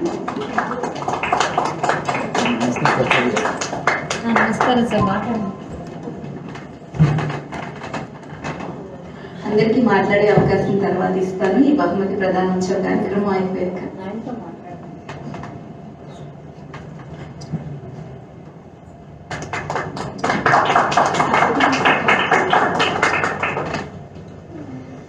తర్వాత డాక్టర్ పోడూరి శ్రీనివాసరావు గారు, బాబాయ్ ఇక్కడే ఉన్నారు మనకి వేదిక మీద.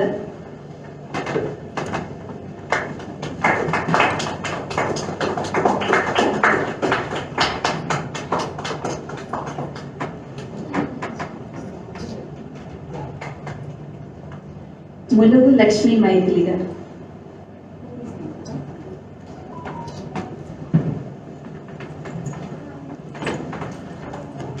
నెల్లూరు నుంచి కార్యక్రమం కోసం వచ్చారు. సాదర స్వాగతం.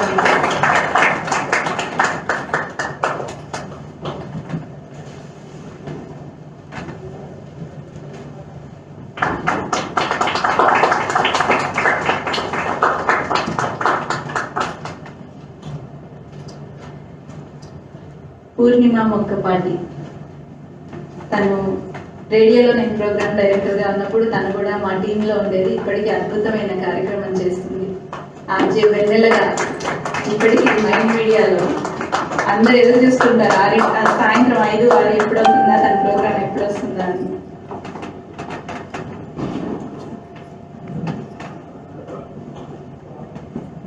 ఇంకెవరినైనా మిస్ అయినా చంద్రకళ యలమర్తి గారు తర్వాత మీరు వేదిక మీదకి రావాలండి.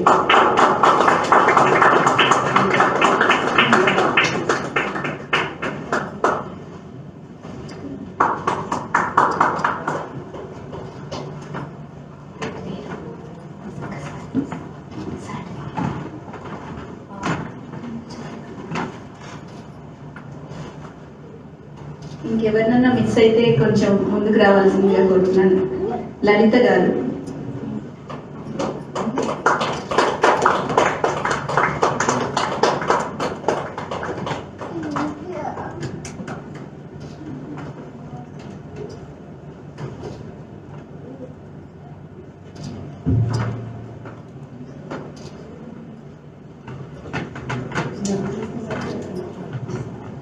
లలితా వర్మ గారు సెకండ్ ఇన్నింగ్స్ లో అదరగొట్టేస్తున్నారు.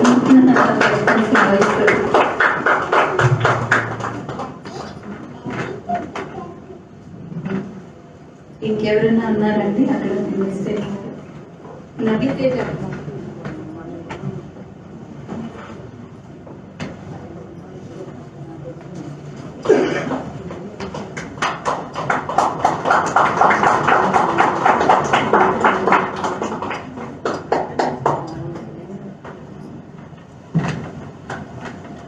తర్వాత నవ్య తేజ బెంగళూరు నుంచి వచ్చిందని కూడా.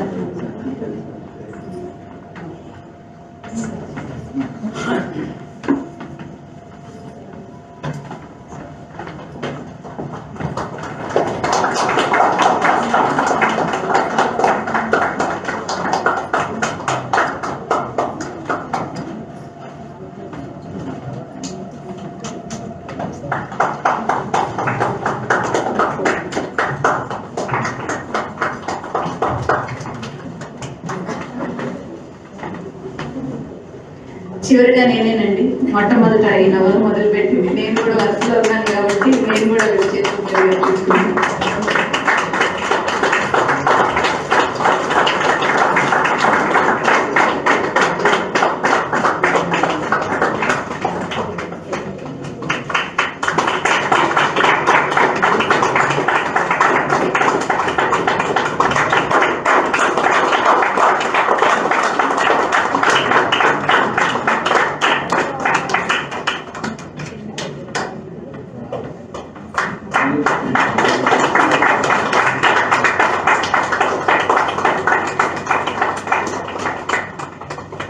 ఇప్పుడు ఈ సభకి ముఖ్య అతిథులుగా ఇచ్చేసి ఇంతసేపు మనతో పాటు ఉన్న పెద్దలు ఎల్వి శ్రీరామ్ గారిని, చైతన్య ప్రసాద్ గారిని సత్కరించుకున్నాము.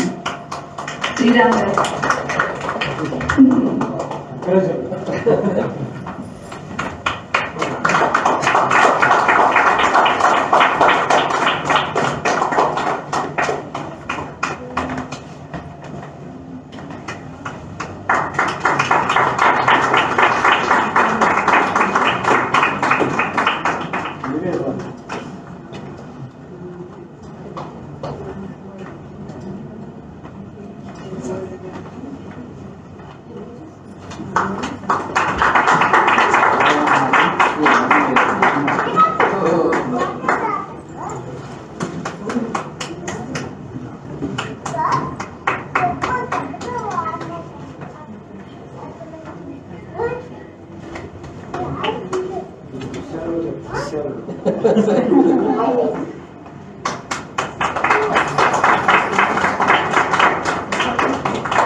శ్రీ చైతన్య ప్రసాద్ గారిని ఇప్పుడు సన్మానించుకుందాం.